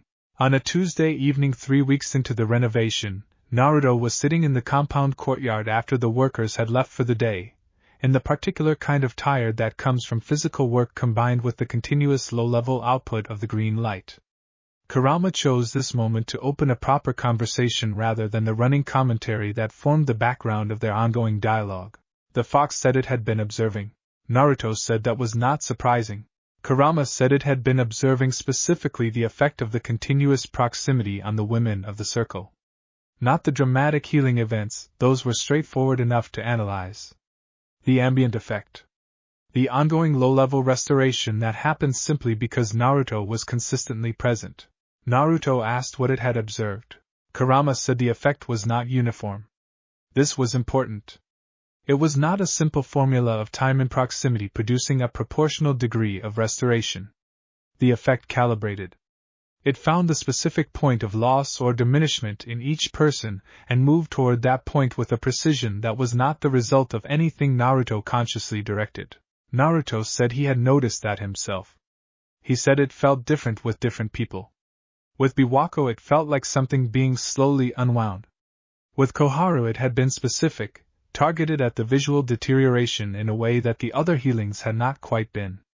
With Mito the shoulder injury had required something more sustained than the knee or the vision had needed. Kurama said yes. And it said this precision was not random. The energy was intelligent in a way that was older than intelligence as the shinobi world used the word. It was not making decisions. It was responding. The way a river responds to the specific geography it moves through, carving the path that the landscape makes available rather than the path that an engineer might design. Naruto sat with this for a moment. He asked Kurama what it thought about all of it. Not analytically. What it actually thought. There was a pause of the kind that meant the fox was being genuinely careful with an answer rather than performing consideration. Kurama said it thought this was what it had always been for. Not all of it, not the whole of what it was, but this specific expression of its existence inside Naruto's. It said it had been many things in 9 centuries. A weapon. A catastrophe. A prisoner. A reluctant partner moving towards something more than partnership. It said it had not known, when the latter began, what the destination of that movement was. It said it thought this might be it. Or the beginning of it. Naruto said that was the most personal thing the fox had ever said to him. Kurama said not to get used to it. Naruto said he already had.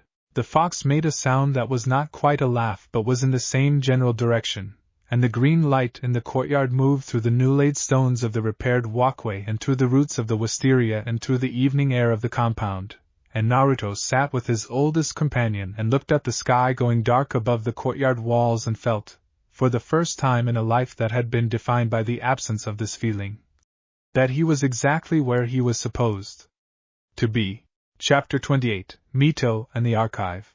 The East Building became, over the course of the renovation's final weeks, Mito Hyuga's primary project. She had identified, in the course of her initial structural assessment with the Byakugan, that the building's design was more sophisticated than it appeared from the outside. The temperature regulation she had noted on first inspection was achieved not through any active mechanism but through the specific thickness and composition of the walls and the particular orientation of the single high window in the north face. Whoever had designed it had understood passive thermal management in a way that suggested either a very skilled architect or a very experienced librarian who had told an architect exactly what they needed. She suspected both. Mito was not, by training or by primary inclination, an archivist. She was a warrior and a strategist, and the skills she brought to the archive project were the skills of someone who understands systems. She approached the question of what should be housed in the East Building the way she approached any logistical question, by starting with the purpose and working backward to the requirements. The purpose, as she understood it, was this: the circle that had formed around Naruto constituted a collective memory of the village's real history, the oral and documentary record that existed in parallel with the official archive, and that was, in several significant respects, more accurate and more complete. That memory needed a home. Not just storage. A home, meaning a place where it could be used as well as kept, where the people who held it could work with it together, where new material could be added as the living record continued to develop. She spent 3 afternoons sitting in the empty East Building with paper and a brush, mapping what she knew that was not written down. Her memory for tactical and strategic information was exceptional. Her memory for the historical context of clan relationships, for the unrecorded negotiations and informal agreements that had shaped the village's power structures across generations, was, she realized in the course of this exercise, more extensive than she had been actively aware of. She filled 14 pages. On the 4th afternoon Hikari arrived with a box of documents, and found Mito at the work table she had moved in, and they looked at each other across the room with the particular recognition of two people discovering they are engaged in the same project. Hikari set the box down and opened it. She said these were the documents she had carried from the Uchiha archive. She said she had been maintaining them privately, but she thought they belonged here now. Mito looked at the box. She said she had been mapping what she knew that was unwritten. She said she had 14 pages so far. Hikari looked at the pages on the table. She said she had an organizational system she had been refining since she was 23 years old for a collection that no longer needed to be hidden. Mito said she was prepared to hear it. They worked together until the light in the high north window faded to the point where continued work required a lamp, which Mito produced from her bag because she had been coming prepared for this contingency for 2 days. Naruto found them there when he came through the compound in the early evening. He stood in the doorway of the East Building and looked at the two of them bent over the work table with 14 pages of Mito's notes, and a box of Uchiha clan documents spread between them and the lamp making a warm circle of light in the cooling room. He did not disturb them. He went and made tea and brought it back and set it on the corner of the table within reach and left again. Mito, without looking up, said thank you. Hikari, also without looking up, said the tea was the correct temperature. He said he was learning. Chapter 29, Biwako's Garden. The southern garden beds had been, in the compound's original design, a kitchen garden. This was visible in the layout once you knew what you were looking at. The placement relative to the kitchen door, the division into distinct beds of a size suited to herb and vegetable cultivation, the presence of a deep soil bed along the south wall that would have been exactly right for root vegetables. Someone had thought carefully about the practical relationship between a garden and the household it fed. Biwako had identified this within her first hour on the property, and had said nothing about it to anyone for 2 weeks, which was the amount of time it took her to decide that she was not being presumptuous in considering it her particular domain. She was not a woman who had been presumptuous about things in recent memory. She had not had occasion to be. Presumption implies investment in an outcome, and she had spent 11 years in a careful relationship with the future that did not involve very much investment in specific outcomes. This had changed. She arrived at the compound on a Saturday morning 6 weeks before the renovation was finished with a set of tools she had brought from her own garden and a selection of plants she had been propagating in pots on her kitchen windowsill, and she spent the morning working the southern beds with the practiced efficiency of someone who has been gardening long enough that the work is mostly instinctive. The soil responded in ways she had come to associate with Naruto's presence even before she consciously connected the two things. It was workable in a way that old neglected soil is not normally workable, not compacted, not resistant, receiving the tool and releasing it cleanly. The plants she put in found their positions without the initial struggles she would have expected. She was on her knees at the third bed, working a line of seedlings into the prepared earth, when Naruto appeared at the kitchen door with tea. He said he had not known she was coming today. She said she had not known either, until this morning. He sat on the low step outside the kitchen door and watched her work, not intrusively, just present in the way he was present when he was not being required to do anything specific. She had grown to appreciate this quality in him. He did not fill silence with himself. He let silence be what it was and inhabited it alongside you without claiming it. She worked for a while without speaking. Then she said she wanted to tell him something about Hiruzen. She said she had been thinking about what Koharu had said at the morning after breakfast, about what he would have made of all this, and she had a specific answer that she had not offered at the time because it was personal in a way that required a smaller audience. She sat back on her heels and looked at the seedlings she had just placed. She said Hiruzen had known, in his final years, that he was coming to the end of what he had left to give. Not because he was old, although he was old, but because the specific kind of giving that leading a village requires had used him in a way that he understood and did not regret, but that had costs he sometimes talked about with her when they were alone. He had said, on more than one occasion, that what he would have wanted for his village was someone who could give the way the first generation had given, not from a position of managed resource but from genuine abundance. She paused and pressed the soil gently around the seedling with her fingers. She said he had not known Naruto would be the one. He had hoped, in the way that people hope for things they cannot precisely envision, that someone would be. She thought if he could see the compound and the morning tea in the courtyard, and the archive being built in the east building, he would have said it was better than he had hoped for. Naruto said he thought he would have liked Hiruzen. Biwako said yes. She said he would have found Naruto very familiar. She said in the best possible sense. She went back to her planting.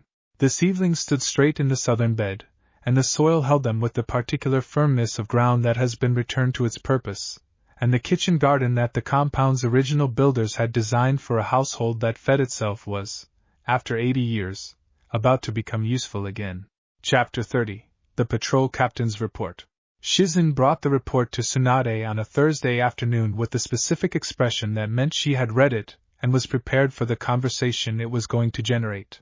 The report was from the ANBU patrol captain responsible for the Northeast Residential District.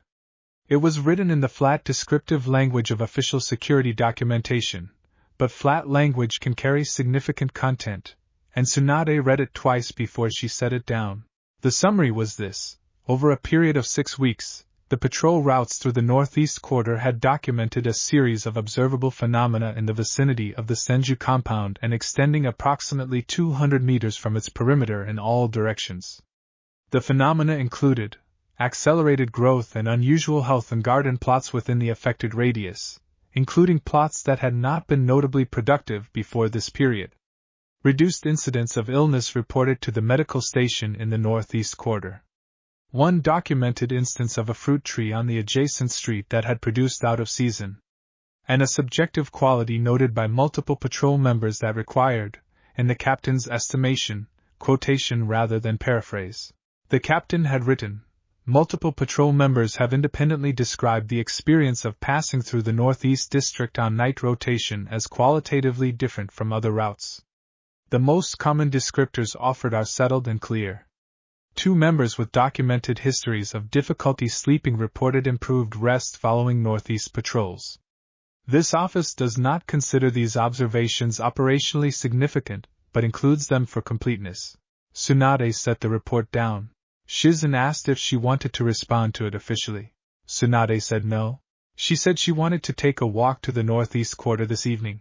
She wanted to feel it herself before she decided what it meant for her administrative framework. She was a scientist at her core, and she did not trust second-hand accounts of phenomena she could evaluate directly. She went at dusk, wearing civilian clothes, walking the route from the tower to the compound with the attention of someone not simply taking a walk. She noted the point where the quality of the air changed. It was approximately 200 meters from the compound gate, as the captain's report had indicated, and it was real, a shift in something she could not name precisely but that her medical training gave her partial vocabulary for. Cellular awareness, the slight heightening of perception that accompanied proximity to concentrated life force, was something she had experienced in controlled settings during research into advanced chakra theory. She had not expected to experience it walking down a residential street. She stood outside the compound gate and looked at the wisteria visible above the wall, which was fully in bloom 3 weeks before any wisteria in the surrounding district, and she stood there for a while doing what she did when she was processing something that required both her scientific and her personal faculties simultaneously. Then she let herself in with the key she carried now as a matter of course. The courtyard was empty in the late light. The compound was quiet. She walked through to the kitchen and put the kettle on and sat at the big table and looked at the space and let herself feel, without analysis, what she felt. She felt at home. This was, for Tsunade, a statement of significant magnitude. She had been homeless in the interior sense for a very long time, occupying the Hokage's tower and her office and the various spaces the role required her to inhabit without any of them constituting a home in the sense she understood the word from before Dan, before Nawaki, before the years of wandering that she did not call wandering because calling it that would have required acknowledging what she was wandering from. The kettle was one she had brought from the tower. The cups were from Biwako's collection, a set the older woman had moved to the compound kitchen without fanfare. The table was the original, restored. She made tea and sat in her home and waited for the evening. Chapter 31. The Question of Danzo. The name arrived, as names like that tend to arrive, obliquely. Hikari had been in the archive room sorting the documents she had carried from the Uchiha collection when she came across a folder that she had not opened since the night she took it from the clan building. She had known what it contained, in general terms, and had kept it sealed because what it contained was the kind of information that is safest inert, preserved but not actively considered, a pressure held behind a wall. She brought it to the compound's main room that evening and set it on the table and told Naruto and Tsunade, who were both present, that she needed to share something and that she wanted both of them to hear it simultaneously. Tsunade's attention sharpened in the specific way of someone who has spent decades responding to briefings that begin with that particular framing. Hikari opened the folder. Inside were 6 documents. 3 were in the standard village administrative script of the period 40 years prior. 2 were in a cipher she had spent years decoding. 1 was in plain language, a memo, addressed to no one and signed with a single character she recognized as a root operative seal. She said this material documented a series of actions taken by Shimura Danzo over a period of approximately 15 years, actions targeting the Uchiha clan's internal governance, and specifically targeting any Uchiha elder who had shown inclination toward cooperation with the older cross-clan compacts rather than the newer centralized administrative model. She said that what these documents showed, in aggregate, was that the isolation of the Uchiha clan in its final decades, the conditions that had made the massacre thinkable, was not solely the product of accumulated mutual suspicion. It had been managed. There had been a shaping hand. Tsunade was very still. She said she had suspected something of this order for years but had not had documentation. Hikari said she had the documentation and had been deciding for 23 years what to do with it. She said she had not brought it forward before because Danzo had been alive and the village had needed stability during the war and the post-war reconstruction, and she had made a calculation that she stood behind but that had not been comfortable. She said she was bringing it forward now because the circle was a circle, and one of the things a circle does is hold things that cannot be held alone. Naruto had been listening without speaking. His face was doing something specific that Tsunade recognized from their years of acquaintance.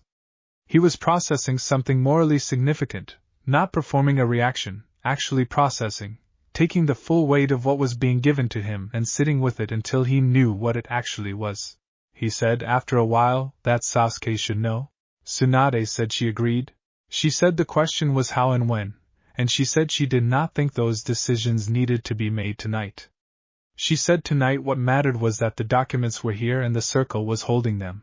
Hikari said she would like to go over the cipher documents with Tsunade, who was more current on administrative archive analysis than she was, when there was time. Tsunade said she would make time. Naruto said he would make tea. Neither of them found this an inadequate response to the weight of the moment. It was, in fact, exactly the right one. There are times when what a significant moment calls for is the simple and human act of someone in the room deciding to take care of the people in it, and the green light that moved through Naruto's hands as he put the kettle on moved through the kitchen and the adjacent rooms and through the documents on the table in the main room and through the women sitting with those documents, steady and unhurried. The way it always moved through things that needed holding. Chapter 32, Koharu's Second Request. Koharu had not, in the months since the council first convened, been someone who spoke about personal matters in council settings. This was consistent with her established mode of operation but was also, Tsunade had come to understand, not the whole story. Koharu compartmentalized with the precision of someone who had learned very early that showing your interior life in political contexts is an act of offering leverage to people who will use it. In 60 years of operating at the highest levels of village governance, she had developed the compartmentalization to a degree that was genuinely impressive and also, as Tsunade had observed in the weeks of compound life, genuinely costly. The vision restoration had changed something, not dramatically. Koharu was not someone who did things dramatically. But Tsunade noticed, over the weeks of shared morning tea in the courtyard and shared evenings in the kitchen and the gradual accumulation of ordinary time spent in each other's company, that the edges of the compartmentalization were less absolute than they had been. Small things emerged that would not have emerged before. A comment about something she found funny. A directness about preference, this chair over that one, this kind of tea over the other, this conversation topic more interesting than that one. The texture of a person becoming visible through the gaps in the professional surface. The second request came on a Sunday afternoon when the compound was quieter than usual. Mito was at a Hyuga clan obligation. Biwako was in her garden. Hikari was in the archive room. Tsunade was at the kitchen table with a medical journal she had been meaning to review for 2 weeks. Koharu came and sat across from her, and said she would like to speak with Naruto privately if he was available. Tsunade said he was in the courtyard. Koharu went. Naruto was sitting on the stone bench with his hands in his lap in the particular quality of stillness that had become his default when he was not actively engaged, not absent, just resting in himself. Koharu sat beside him. She was quiet for a moment, arranging whatever she was about to say. She said she had a professional question and a personal question, and she was going to ask the personal one first, which was not her natural order of operations but which she had decided was the correct order for this particular conversation. He said of course. She said she wanted to know how he was. Not the village, not the circle, not the bloodline. Him personally. Because she had been watching him provide for everyone in the circle with a completeness that she recognized, from 60 years of watching people in positions of responsibility, as the kind of completeness that can run ahead of a person's awareness of their own needs. He was quiet for a moment. He said he was genuinely well.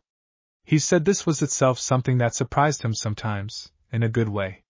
He said he had spent most of his life with a quality of internal urgency, a constant low-level pressure of things that needed to be proven and people who needed to be convinced, and a world that needed to be made safe, and that pressure had been so continuous for so long that he had normalized it.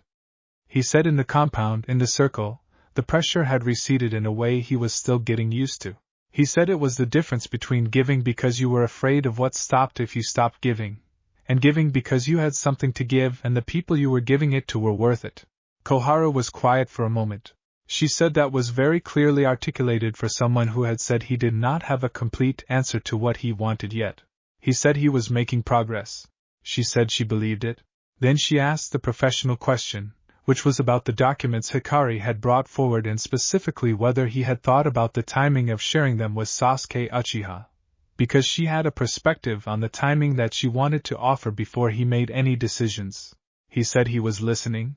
She said she always had better political instincts before breakfast, and would he please have this conversation again tomorrow morning with tea, and he said yes, and she said good, and they sat together in the courtyard in the Sunday afternoon quiet. Chapter 33, Letters to Sasuke. Drafting the letter to Sasuke took 4 evenings. This was not because the content was unclear. Naruto knew what needed to be said. The clarity of what needed to be said was actually the primary difficulty, because the letter had to carry information of significant personal weight to someone who was not in the village, who had been traveling the nations for 3 years on a mission of atonement and research that had no fixed timeline, and who would be reading it without any of the context of the compound or the circle, or the 3 months of evening conversations that had led to this moment. Koharu had advised, on Monday morning with Tia's agreed, that the letters should do 3 things and only 3 things. First, establish that what was being shared from a position of trust and care rather than as a political disclosure. Second, present the facts of the documents without editorial framing, because Sasuke had a well-calibrated sense for when people were managing information and would respond better to directness. Third, make clear that the response, whatever form it took, would be received without conditions. She said the third point was the most important and the most difficult to get right on paper, because it was the kind of statement that sounds like a performance of generosity when written and can only be believed if the person reading it has sufficient evidence that the person writing it means it. Naruto had said he thought Sasuke had evidence by now. Koharu had said she thought so too, but she wanted it said anyway, explicitly and without ceremony, because some things needed to be said even when they were already known. He had spent the 4 evenings in the main room of the compound, sometimes alone and sometimes with one or another of the circle present but occupied with their own work. Biwako had been in the room on the 2nd evening and had not read what he was writing but had been a steady, comfortable presence across the table. Tsunade had been there on the 3rd evening and had, at one point, read over his shoulder at his invitation and suggested a change of word in the 2nd paragraph that he accepted because it was exactly right. The final letter was 3 pages. It said what it needed to say with the directness that was native to him, and the care that had grown in him over the years.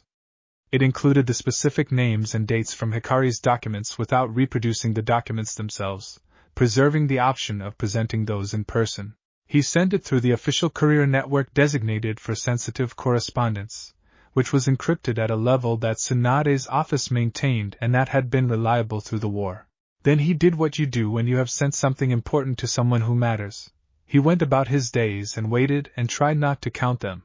Hikari, who had been watching this process with the attention she brought to things she had personal stakes in, said on the morning after the letter went out that she thought he had done it correctly. He asked how she could know that.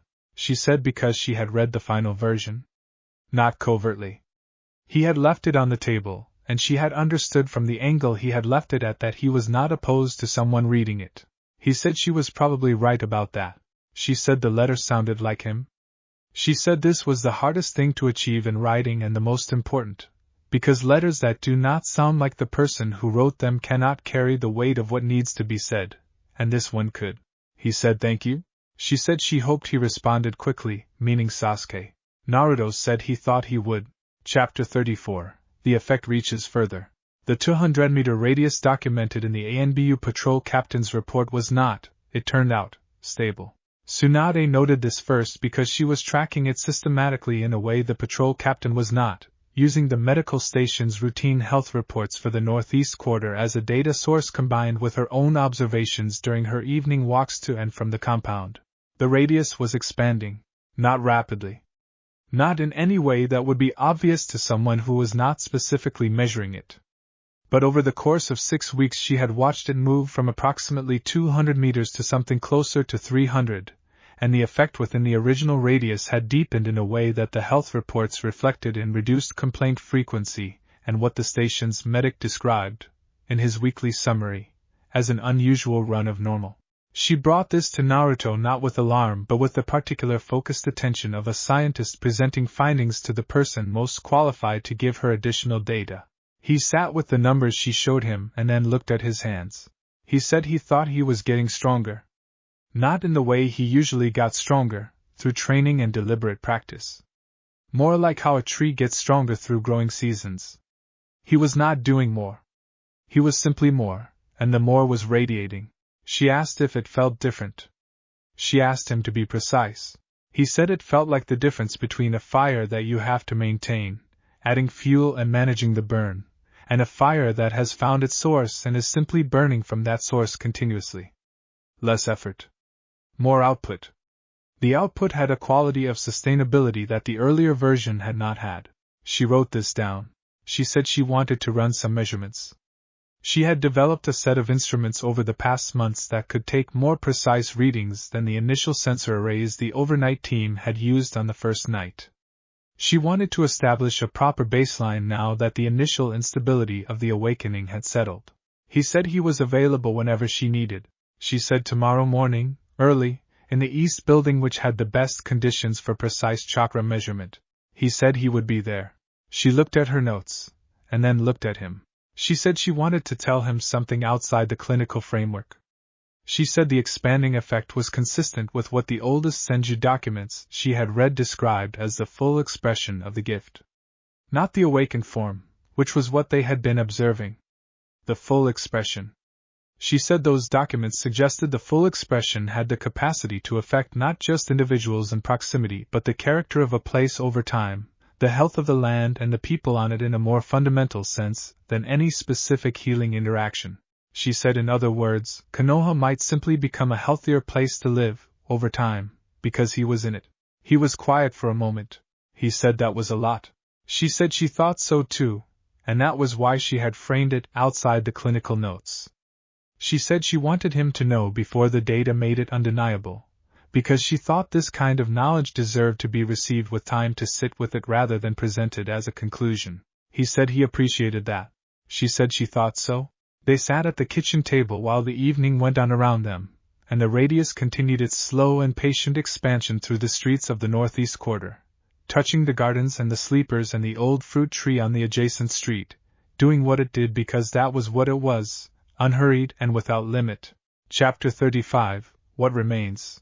The first full month of the compound as a functioning household produced a texture of daily life that none of them had precisely anticipated, and that each of them found, in their own particular way, correct.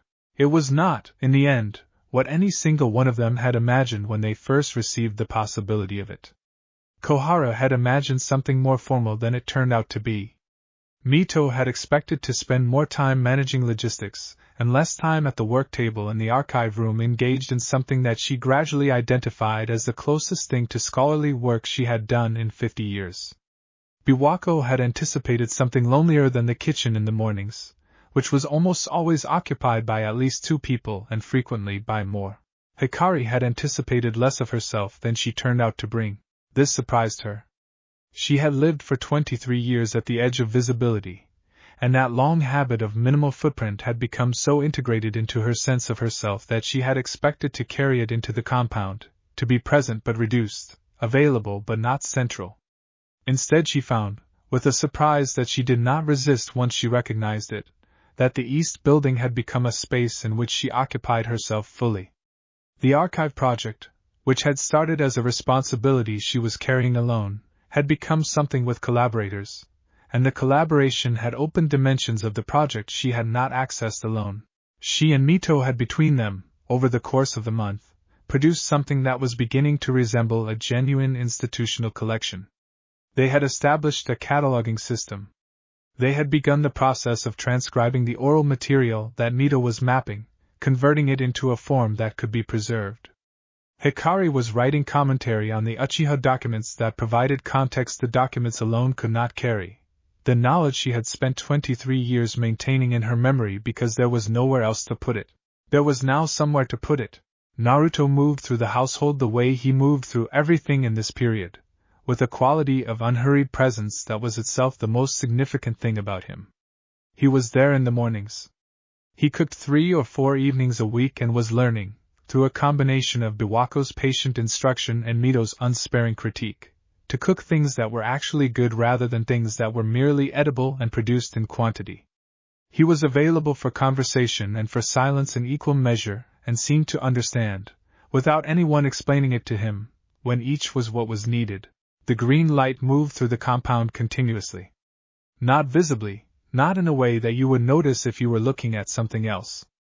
But it was present in the way warmth is present in a well-heated room, not a product of any current action but of the accumulated result of the fire that had been burning long enough to settle into the walls. Tsunade came every evening and left in the late hours and sometimes did not leave at all and seemed, on the mornings when she was in the kitchen when the others came down for tea, to have arrived at some personal accommodation with the fact of staying that she had not publicly announced, and did not need to. On the last day of the month, Naruto stood in the central courtyard in the early morning and looked at the wisteria, which was fully bloomed and fragrant, and completely impossible given the season, and at the kitchen garden that Biwako had planted and that was producing with a generous absurdity that made her laugh every time she went to check it, and at the east building where the lights had been on until late the night before because Mito and Hikari had found something in the records they wanted to follow to its conclusion before they slept. He stood in the courtyard and felt the green light moving through everything it touched and through him, continuous as breath, and felt the weight of what he carried and the weight of the people who were choosing to be carried alongside it, and thought that this was what Kurama had said. This was what it was for. He heard Biwako's step on the covered walkway behind him, the unhurried sound of someone moving through a space they know and are comfortable in, and he turned as she came out into the courtyard with 2 cups and the morning's first pot.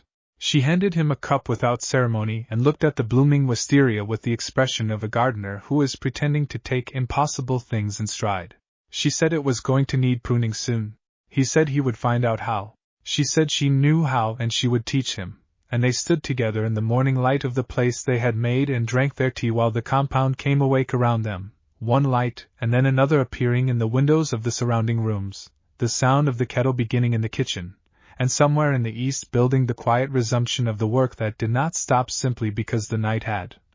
The long memory finding its home and beginning, steadily and without fanfare, to live. Act 5, The Sovereign Season. Chapter 36, Sasuke's Reply.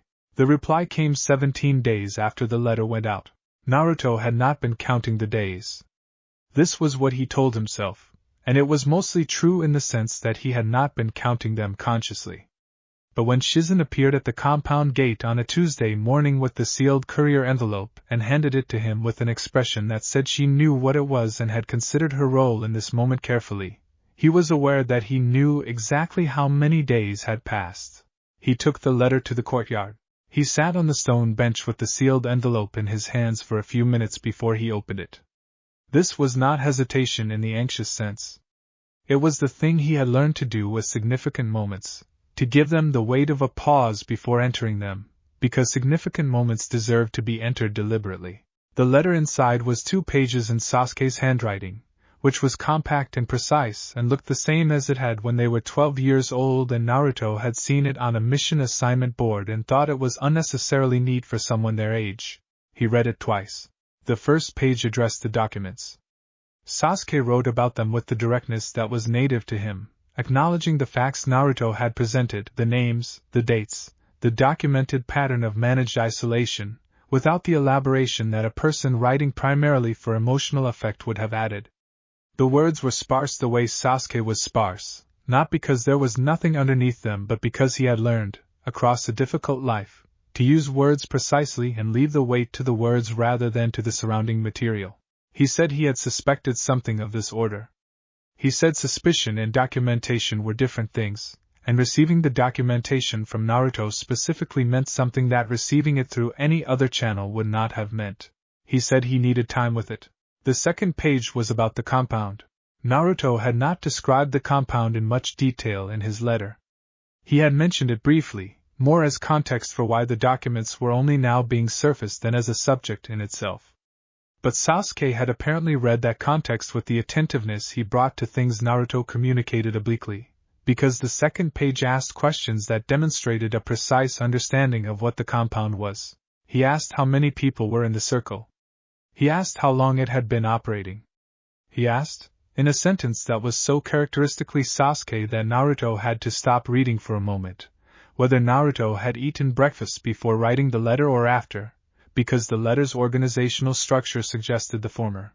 At the bottom of the second page, below the formal closing, there was a single additional line written in a slightly different pressure than the rest of the letter, the mark of something added after the main text was complete.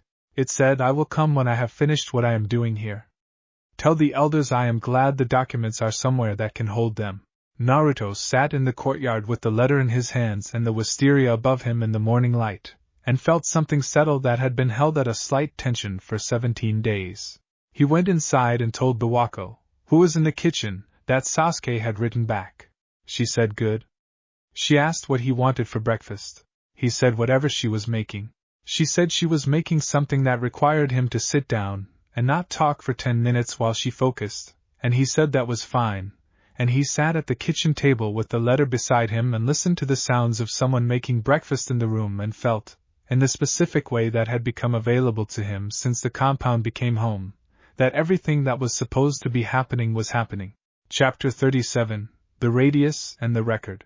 Tsunade presented her measurements to the circle on a Saturday evening in the main room, with the documents spread across the table and a set of diagrams she had produced from the data she had gathered over the preceding 6 weeks.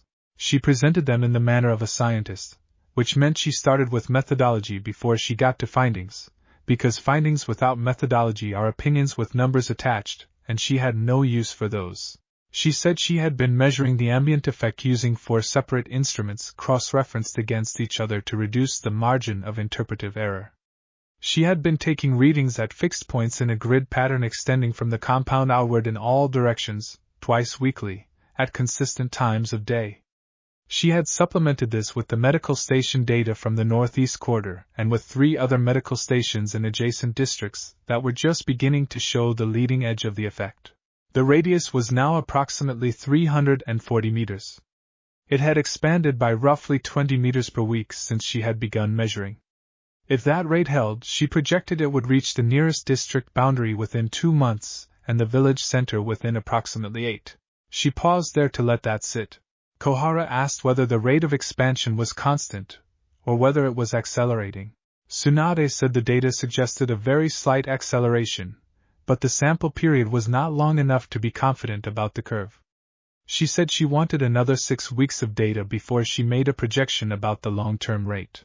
Mito asked about the effect depth, meaning whether the intensity of the effect was consistent across the radius or fell off toward the perimeter. Tsunade said it fell off, but more gradually than she had expected. The perimeter effect was approximately 60% of the compound center effect, which was significantly higher than the inverse square relationship she would have predicted from conventional chakra diffusion models. The energy was behaving more like a field property than a diffusing emission. Hikari said that was consistent with what the oldest texts described. She said the Senju historical record used the word saturation rather than radiation, and she thought saturation was a more accurate model. The energy was not moving outward from a point. It was filling a space the way moisture fills a material, not from one direction but from everywhere the material is in contact with the source. Tsunade looked at Hikari and said that was a better model than anything she had found in the medical literature, and she was going to incorporate it. Naruto had been listening to all of this with the focused attention he brought to things he did not fully understand but needed to. He asked the practical question. He asked what it meant for the people in the expanding radius. Not the data. The people. Tsunade said the health effects were real and cumulative and appeared to be permanent in the sense that the improvements persisted even in the data from days when he was not in the compound. She said this was the finding she had been most careful about verifying because it was the most significant one. The effect was not dependent on continuous direct proximity. It was building something in the baseline condition of the people and places in the radius that persisted independently. The room was quiet for a moment with the weight of that. Biwako said she thought the founders had understood this. She said the oldest clan oral histories described the Senju presence as something that improved the land over generations, not through active cultivation but through the simple fact of living in a place. She said she had always interpreted that as agricultural metaphor. She was revising that interpretation. Naruto looked at the diagrams on the table, at the concentric circles of his own effect spreading outward across the map of his village, and thought about what it meant to be responsible for something that was not contained to the choices he made but that radiated from the fact of what he was. He thought it was the largest thing he had ever been asked to hold. He also thought he had been holding something like it since birth, and that he was not holding this alone. He said he thought they should figure out who in the expanding radius might need to know what was happening, before the effect became obvious enough that people started developing their own explanations without the context to make those explanations accurate. Koharu said that was the most politically sophisticated observation she had heard him make. He said he was learning. She said she knew, and it showed. Chapter 38, Morning Lessons. The wisteria pruning lesson happened on a Sunday 2 weeks after Biwako had announced its necessity. The delay was not neglect. It was timing. Biwako had a specific philosophy about when to teach something, which was that the student needed to be genuinely ready to receive the lesson rather than simply compliant, and she had been watching Naruto's relationship with the garden beds develop over the intervening weeks with the patience of a teacher who understands that readiness cannot be manufactured. On Sunday morning she came to the courtyard after breakfast with 2 pairs of pruning shears and a small basket, and the manner of someone who has decided the time has come. He had been in the courtyard already, which confirmed her assessment of the timing. She gave him a pair of shears and stood beside him at the eastern wall, and began. What she taught him was not simply the mechanical act of cutting, which he could have figured out himself with reasonable results. She taught him the thinking behind it, how to read a plant's direction, which branches were reaching toward what the plant needed, and which were growing at angles that would cost the plant energy without serving its purpose. She taught him the difference between a cut that removed and a cut that redirected, and why the second was usually better when it was available. He was a good student. He had always been a good student of things that involved reading the world through his hands rather than through a text, and gardening turned out to be that kind of learning. He made mistakes and she corrected them without impatience, which was the quality of her teaching that he found most valuable, not the content but the steadiness behind it. At one point he asked her, while working a particularly tangled section of old growth near the wall, where she had learned to garden. She said from her mother, who had learned from hers, in the way that the Sarutobi clan had been passing practical knowledge between the women of the household for as long as anyone could trace. He asked if she had taught Horizon. She was quiet for a moment, and in that moment he looked at her face and saw the good kind of remembering, the kind that has the weight of love in it without the hollowness of grief. She said she had tried. She said he had been an adequate student who had then become Hokage and subsequently found less time for gardening than she had hoped. He said he thought the Hokage probably should know how to tend things. She said she thought so too and had told him so, and it had not significantly changed his relationship with his schedule. He said he would try to be a better student on his own behalf then. She said he already was. They worked through the morning until the wisteria was properly shaped, the tangle resolved into something that would grow better for having been organized, and the basket was full of the removed material that Biwako would compost into the kitchen garden beds because she wasted nothing. The cut ends of the wisteria sealed over while they were still working, which was not something either of them acknowledged directly but which both of them noticed, the faint green glow where Naruto's hands had been working moving briefly through the cut wood before settling. Biwako looked at the sealed cuts and then looked at him. He said sorry. She said do not apologize for what you are, it is a waste of the breath, and put the shears back in his hands and directed him to the next section. Chapter 39, Koharu and the Younger Council. The question of how much the younger generation of village leadership needed to know about the compound was one that the circle had been holding at a careful distance for 2 months. It was not a simple question. It had several layers, and each layer had its own set of considerations that the matriarchs, who had spent their careers navigating exactly this kind of multi-layered disclosure decision, were well equipped to think through. The first layer was practical. The radius was expanding. At some point it would reach the administrative center of the village, and the people who worked there would experience it without context. Giving people experience without context was how rumors formed, and rumors formed without context rarely formed in directions that were helpful. The second layer was political. The village's current administrative structure included people who had very specific ideas about what Naruto's abilities meant for the power balance of the ninja world, and not all of those ideas were grounded in the same philosophy as the founding compact. There were people who would want to manage this. There were people who would want to use it. There were people who would be frightened by it. The order in which those categories of people received information mattered enormously. The third layer was personal. Naruto had relationships with a number of the younger generation leaders that were not primarily professional.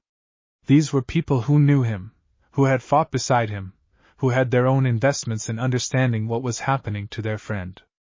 Managing information in a way that kept them in the dark felt, to Naruto and Tsunade both, Wrong in a way that was harder to articulate than the practical and political layers, but not less important. Koharu had been thinking about all three layers for several weeks. She requested a conversation with Naruto alone on a Wednesday morning, which had become their established rhythm for the conversations she wanted to have without the full circle present. She said she had a proposal. She said the practical layer needed to be addressed first because it was time-sensitive in the way the other two were not. She proposed a briefing for the current active Hokage administration, meaning Tsunade's direct reports, framed in clinical terms, about the observed health effect in the Northeast Quarter. Not its source. Not the compound. Just the effect, presented as a phenomenon under study by the Hokage's medical office. She said this would begin building the administrative context for the effect before the effect became undeniable, without requiring the disclosure of information that was not yet ready to be disclosed. Naruto asked what came next. She said the personal layer came next, and it had to come from him, not from a briefing. She said the people who were his people, Sakura, the former members of Team 7, the Rookie 9 as the village had known them, needed to hear about this from him directly, in his own words, without the intermediation of official framing. She said people who care about someone deserve the truth of that someone's life without the administrative version of it arriving first. He said he agreed with that. He said he had been thinking about how to do it. She asked what he had come up with. He said he thought he would invite them to the compound. Not for a formal meeting. He said Sakura specifically had been trying to visit for weeks, and he had been deflecting because he was not ready, and he was ready now. Koharu said that was the right instinct and the right timing. She said the political layer was last, which was the opposite of how most people would order it, and she wanted him to understand why she was ordering it that way. She said the political layer would take care of itself if the personal layer was handled correctly. People who received the truth of something in a human context, from a person they trusted, were far less likely to become political problems than people who received managed information and correctly intuited that they were being managed. The political problems associated with information like this almost always originated in disclosure that had been too careful, too framed, too stripped of the human reality of what it actually was. He said that matched something he had learned on a different scale during the war. He said the villages that were hardest to bring into the alliance were always the ones whose leadership had been given the strategic rationale before they had been given the personal truth of what was at stake. She said yes. She said she was glad he had that experience to draw on, because it meant she was not teaching him something new, she was simply pointing at something he already knew. He said she was better at that than he would have expected. She said she had been doing it for 60 years and had learned to be efficient. Chapter 40. Sakura comes to the compound. He sent a note to Sakura on a Thursday morning that said, "Come to the compound on Saturday afternoon. Bring nothing, plan to stay for dinner." She sent back a note that said, "I have been waiting for this note for 6 weeks. I will be there. I am bringing dessert regardless of what you said." She arrived on Saturday at 2 in the afternoon with a box from the best confectioner in the village and the expression of someone who has been patient for a long time and has decided patience has served its purpose. He met her at the gate. She looked at him. She was a person who had always looked at him carefully, who had learned over years of working at his side to read the condition he was in with the clinical precision her medical training had given her, combined with the specific knowledge that came from simply knowing someone well for a long time. She said he looked different. He said he knew. She said different in a specific way that she was having trouble naming, not physically different, though his baseline chakra output as she could sense it passively was higher than she had ever registered from him, but something about the quality of how he was standing. She said he looked settled. He said that was the right word. He brought her through the gate and into the courtyard, and she stopped inside the gate and looked around at the restored compound with an expression he recognized from her as genuine assessment rather than performed appreciation. She was looking at it and seeing it accurately. She said it was beautiful. He said Biwako had done most of the garden. She said it was also technically impossible, because the wisteria was blooming 3 weeks out of season and the kitchen garden visible through the side gate had production levels she would only expect in an optimal growing environment in the correct season, and she wanted to know what he had been doing to the soil. He said he would explain over tea. He took her through to the kitchen, where Biwako was present and introduced herself with the particular combination of warmth and precise personal assessment that characterized her interactions with people Naruto brought to the compound. Sakura responded to this with immediate genuine respect, because she was someone who recognized quality in people quickly, and Biwako was not someone whose quality required extended observation to register. Koharu and Mito were in the east building and came through to the kitchen when they heard voices. Hikari came last, from wherever Hikari had been, and stood in the kitchen doorway and looked at Sakura with eyes that saw things Sakura could feel being observed but not resist. Naruto explained everything. He did it the way Koharu had said he should, in his own words without administrative framing, starting from the training ground and the green light and Kurama's explanation and moving through the library and the healings and the compound and the circle, and what Tsunade's measurements showed about the expanding radius. Sakura listened with the focused stillness of a brilliant person receiving significant information and choosing to receive all of it before forming responses. When he finished, she was quiet for a moment. Then she said she had 3 questions. 1 medical, 1 personal, 1 practical. He said, "Go ahead." The medical question was whether the healing effect on the senior women of the circle was permanent or maintenance dependent. Tsunade said from the doorway, where she had arrived at some point during Naruto's explanation, that the data suggested permanent, but the sample period was not long enough to be definitive. The personal question was directed at Naruto. She asked if he was happy. He said yes. He said it with the directness that meant he had thought about it and was giving her the actual answer. She said good.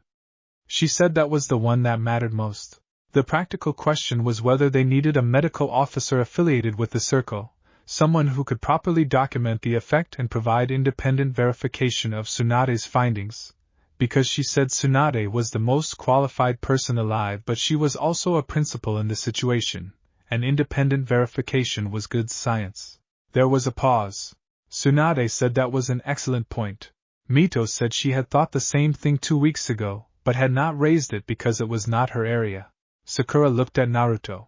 He said he would have mentioned it eventually. She said she knew him and that was not a reliable statement.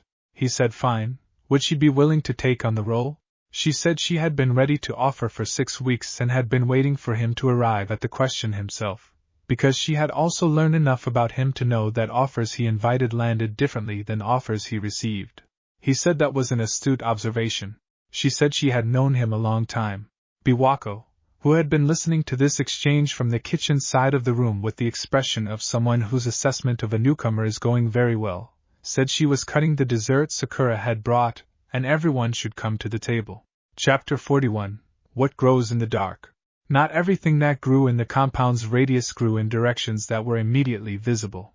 Hikari had been, since the circle formed, doing something privately that she had not described to anyone, not from secrecy but from the particular habit of a person who has spent decades keeping their own counsel on matters they are not yet ready to articulate. She was writing. Not the archival work she was doing with Mito, which was scholarship of a kind, organized and systematic and oriented toward preservation. What she was doing privately was different. She was writing her account, in the oldest sense of that word, the story of what had happened and what she had seen and what it had cost, and what she had chosen and why. Not for the archive. For herself first, and then perhaps, if she finished it and found it was the kind of thing that could survive outside her, for the archive eventually. She had not written anything personal since before the massacre.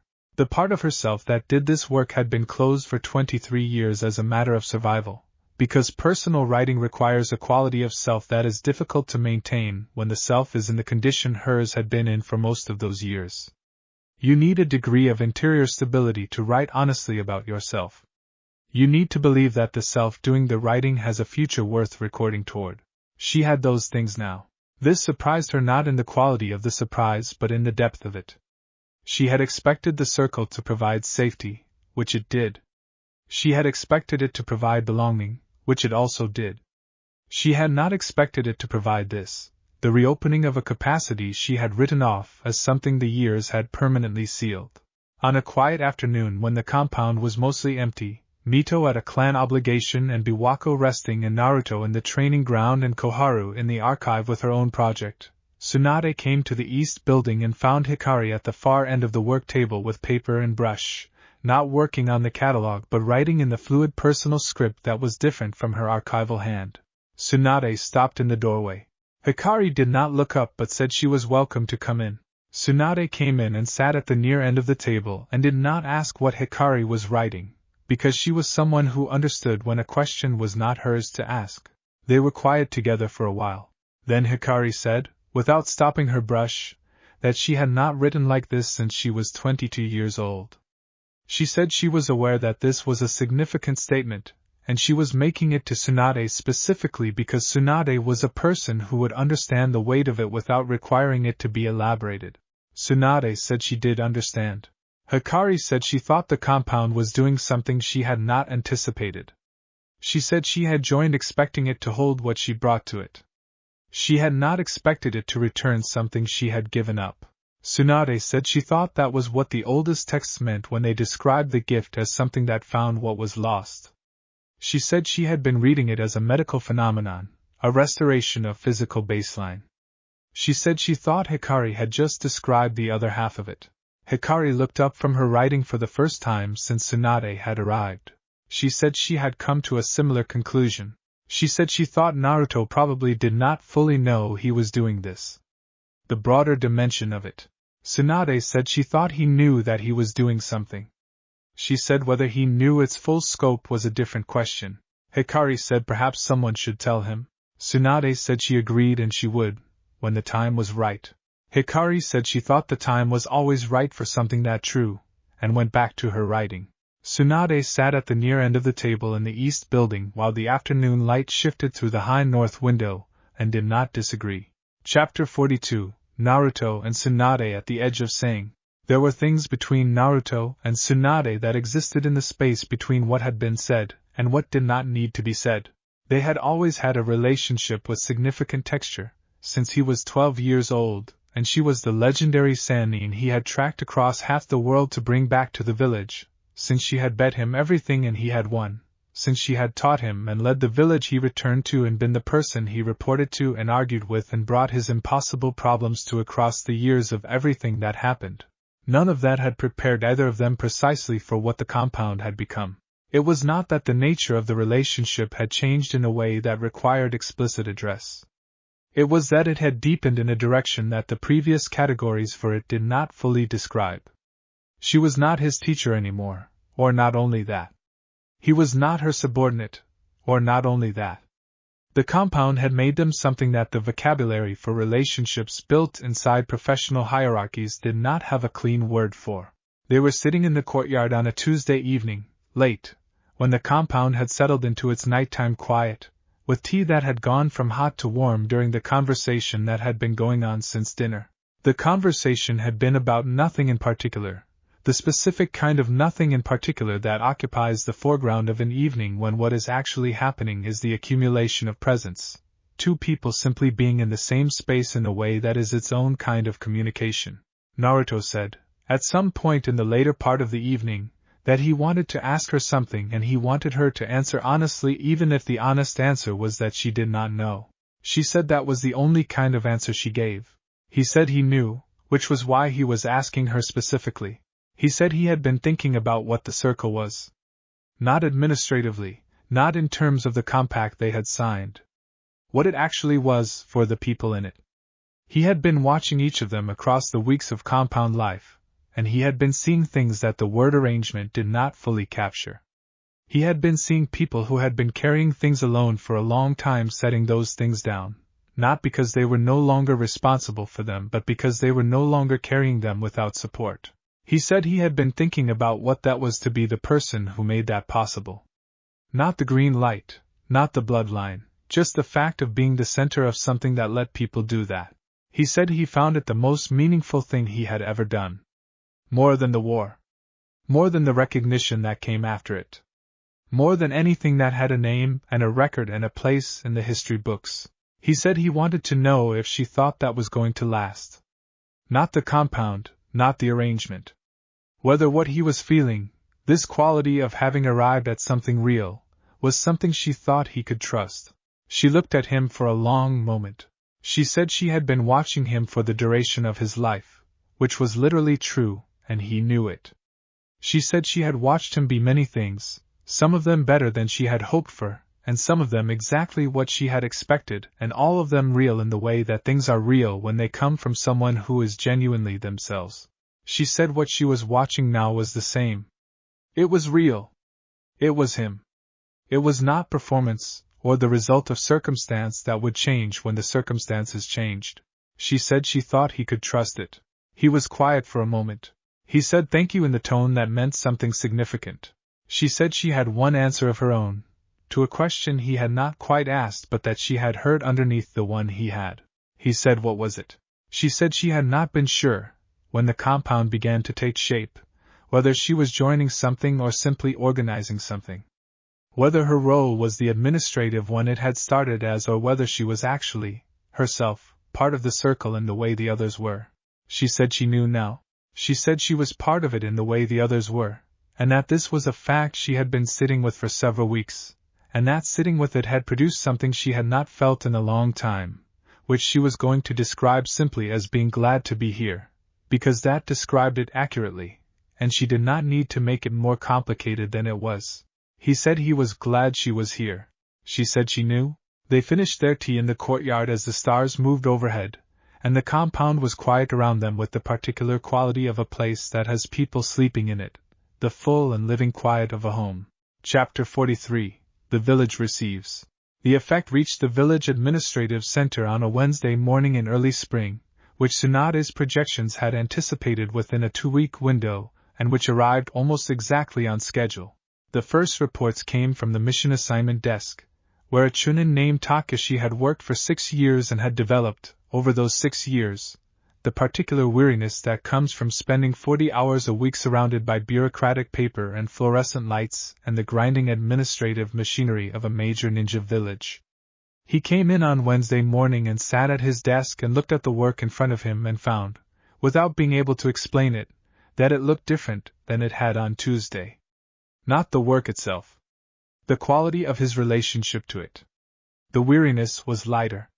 The fluorescent light did not seem to bother him in the way it usually bothered him by mid-morning. He mentioned this to his colleague Ami at the adjacent desk. Ami said she had noticed it too. She said she had slept unusually well and had arrived not dreading the day, which was not her standard condition.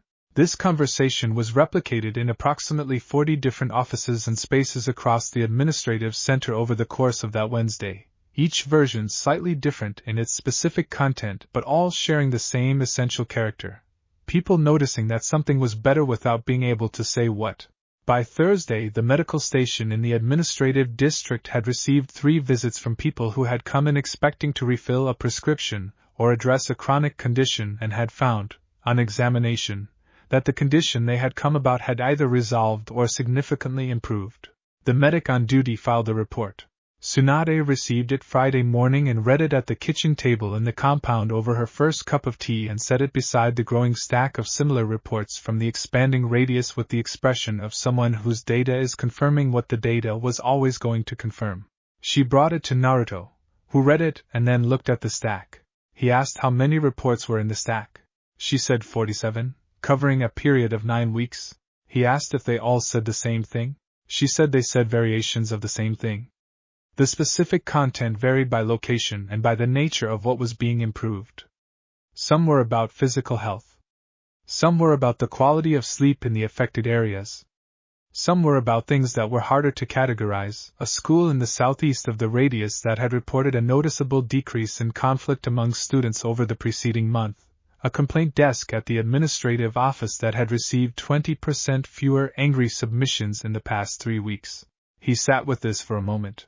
He said a school? She said yes. He said he had not thought about children. She said she knew. She said she thought it was worth thinking about.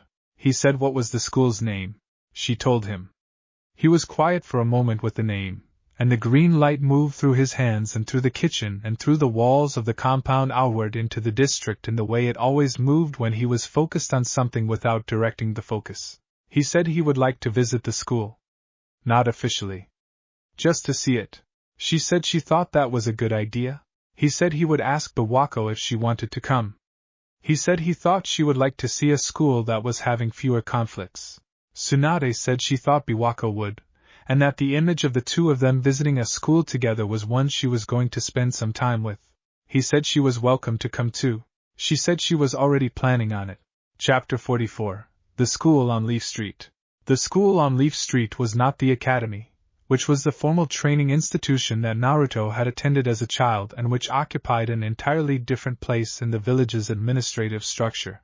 It was a civilian school, one of 4 that served the residential districts, providing the standard educational curriculum that the village offered to the children of non-shinobi families and the younger siblings of shinobi families who had not yet been assessed for the academy track. It had 230 students, 8 teachers, a principal named Okamoto who had been doing the job for 20 years with the particular committed pragmatism of someone who chose elementary education as a vocation and has never regretted it, and a reputation among the families of the district as the kind of place where children who had a hard time in other settings sometimes found their footing. Naruto, Tsunade, and Biwako arrived on a Tuesday morning during the mid-morning break, when the children were in the courtyard of the school and the sound of them reached the street before the school itself came into view. Biwako said, when they rounded the corner and the courtyard became visible, that it was a good sound.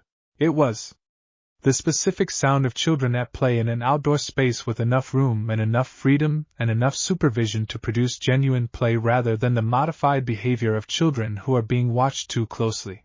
Principal Okamoto received them with the wary professionalism of a school administrator whose morning has just become significantly more complex, modulating quickly into genuine welcome when it became clear that the visit was observational rather than inspectorial. He walked them through the school with the frank pride of someone who believes in what he has built and does not see a reason to hide it. The classrooms were orderly without being rigid. The teachers, the ones they observed in passing, had the ease in their rooms that comes from knowing what they are doing and having enough support to do it. Okamoto mentioned, unprompted, that 3 of his teachers had come back from illness leave in the past month, which had relieved a staffing pressure that had been affecting morale. He said he did not know what had changed, but something had. Biwako asked if she could speak with the teacher who handled the oldest students. Okamoto took her to the room. The teacher was a woman in her 50s named Keiko who had the comfortable authority of someone who has been managing 10-year-olds successfully for 30 years. She and Biwako sat at the back of the room while the class worked on something Naruto did not follow the specifics of, and he stood near the window and watched the room and felt the green light doing what it did in proximity to a concentration of young and growing things. He had not been around many children since the awakening. What he found was that it was different. Not in a way that was uncomfortable, but in a way that was informative. The energy did not treat age as a factor in its calibration. It moved toward what was incomplete or diminished or constrained regardless of the age of the person carrying it, and children carried a different kind of incompleteness than adults, not loss or damage, but the particular openness of things that are still becoming. The room felt, over the course of the 20 minutes they were there, slightly brighter. Not literally. In the quality of the attention in it. Okamoto noticed, when they regrouped in the hallway afterward, that the room had gone unusually quiet in a productive way, meaning the children were working rather than requiring redirection. He said he did not know if that was related to their visit. Naruto said probably not significantly. Okamoto looked at him with the expression of a 20-year educator assessing a statement about children. He said he had a feeling the neighborhood had been doing something for his school and he did not know what it was, but it was welcome. Naruto said he was glad. On the way back to the compound, Biwako walked beside him, and did not say much for the first few minutes. Then she said that was the most important thing she had seen in a very long time. He asked what specifically. She said a room full of children working without someone having to make them. She said she had spent decades watching governance and policy, and the machinery of institutions and had seen clearly, across all of it, that the measure of whether a society was working was ultimately what happened in its schools. Not the test scores. The rooms. She said the room had felt like a room that worked. He said he was going to try to visit more of them. She said she would like to come. He said he had assumed she would. Chapter 45. The Sovereign Season. Spring came to the Senju compound before it came to the rest of Konoha. This was observable and inarguable, and was noted by several people who visited the compound during the last weeks of what the calendar still called winter, and found themselves walking into a garden that was operating on different terms than the world outside the gate. The wisteria was not the only thing ahead of its season. The kitchen garden Biwako maintained was producing with a generosity that she had stopped trying to explain and simply accepted as part of the compound's character. The small stand of trees in the northeast corner of the property, which had been dormant and gray when the renovation began, were showing the first green of new growth 3 weeks before the trees on the adjacent streets showed anything. Naruto moved through all of it in the mornings, which had become his established routine, the early circuit of the property that was partly practical inspection and partly something harder to name, the act of a person who has a home being present in it, attending to it in the way you attend to things you are responsible for and care about. The circle had settled into a rhythm that had the texture of genuine life rather than arrangement. Koharu had taken on a writing project of her own, a document she described only as a record, which Hikari had offered to help organize when Koharu showed her the first section, and which the two of them worked on in the archive room 2 mornings a week with a complementary efficiency that continued to surprise both of them. Given that their professional styles had been quite different across the decades they had spent operating at close range in the village's governance, Mito had identified a set of Hyuga clan oral records that existed only in the branch house tradition and had begun the process of transcribing and contextualizing them for the archive, which was a project of sufficient scope that she had estimated it would take 3 years and had begun with the equanimity of someone who has sufficient time to be patient about how she uses it. Biwako had expanded the kitchen garden into a section of the western courtyard that had been unused and had begun, in her quiet methodical way, to establish the kind of production that would eventually supply most of what the compound needed through the growing season. She taught Naruto things in the garden on a weekly basis with the ongoing patience of someone who has discovered a late-life vocation in teaching. Hikari wrote every afternoon. The archive project continued in the mornings. The afternoons were hers, and what she was building in those hours had shifted from account to something longer, a history rendered from the inside, the Uchiha story as it had actually been told from the position of someone who had lived in it. Sakura came twice a week and had established a documentation protocol for the health effect that was beginning to produce the kind of systematic data that could, in time, be presented in medical literature without the source being immediately traceable to a specific person and compound. She and Tsunade had several intense professional disagreements about methodology that were the happiest professional arguments Tsunade had had in a decade. And Naruto was at the center of all of it in the way that a courtyard is at the center of the buildings that surround it, not controlling, not directing, simply present and open and holding the space for what happened in it. He thought, on a morning in early spring when the courtyard was bright with the sun that the compound caught first, and the wisteria was beginning its second blooming of the season, about what Kurama had said months ago. That this was what it was for. He thought the fox was right. He thought it was the truest thing he had been told since the awakening, truer even than the genealogical records and the founding documents and Tsunade's expanding radius of data, because it was the truth that explained all the other truths rather than simply adding to them. He had been afraid, at 12 and 16 and 19 and the various ages in between, of being something that the world did not have a place for.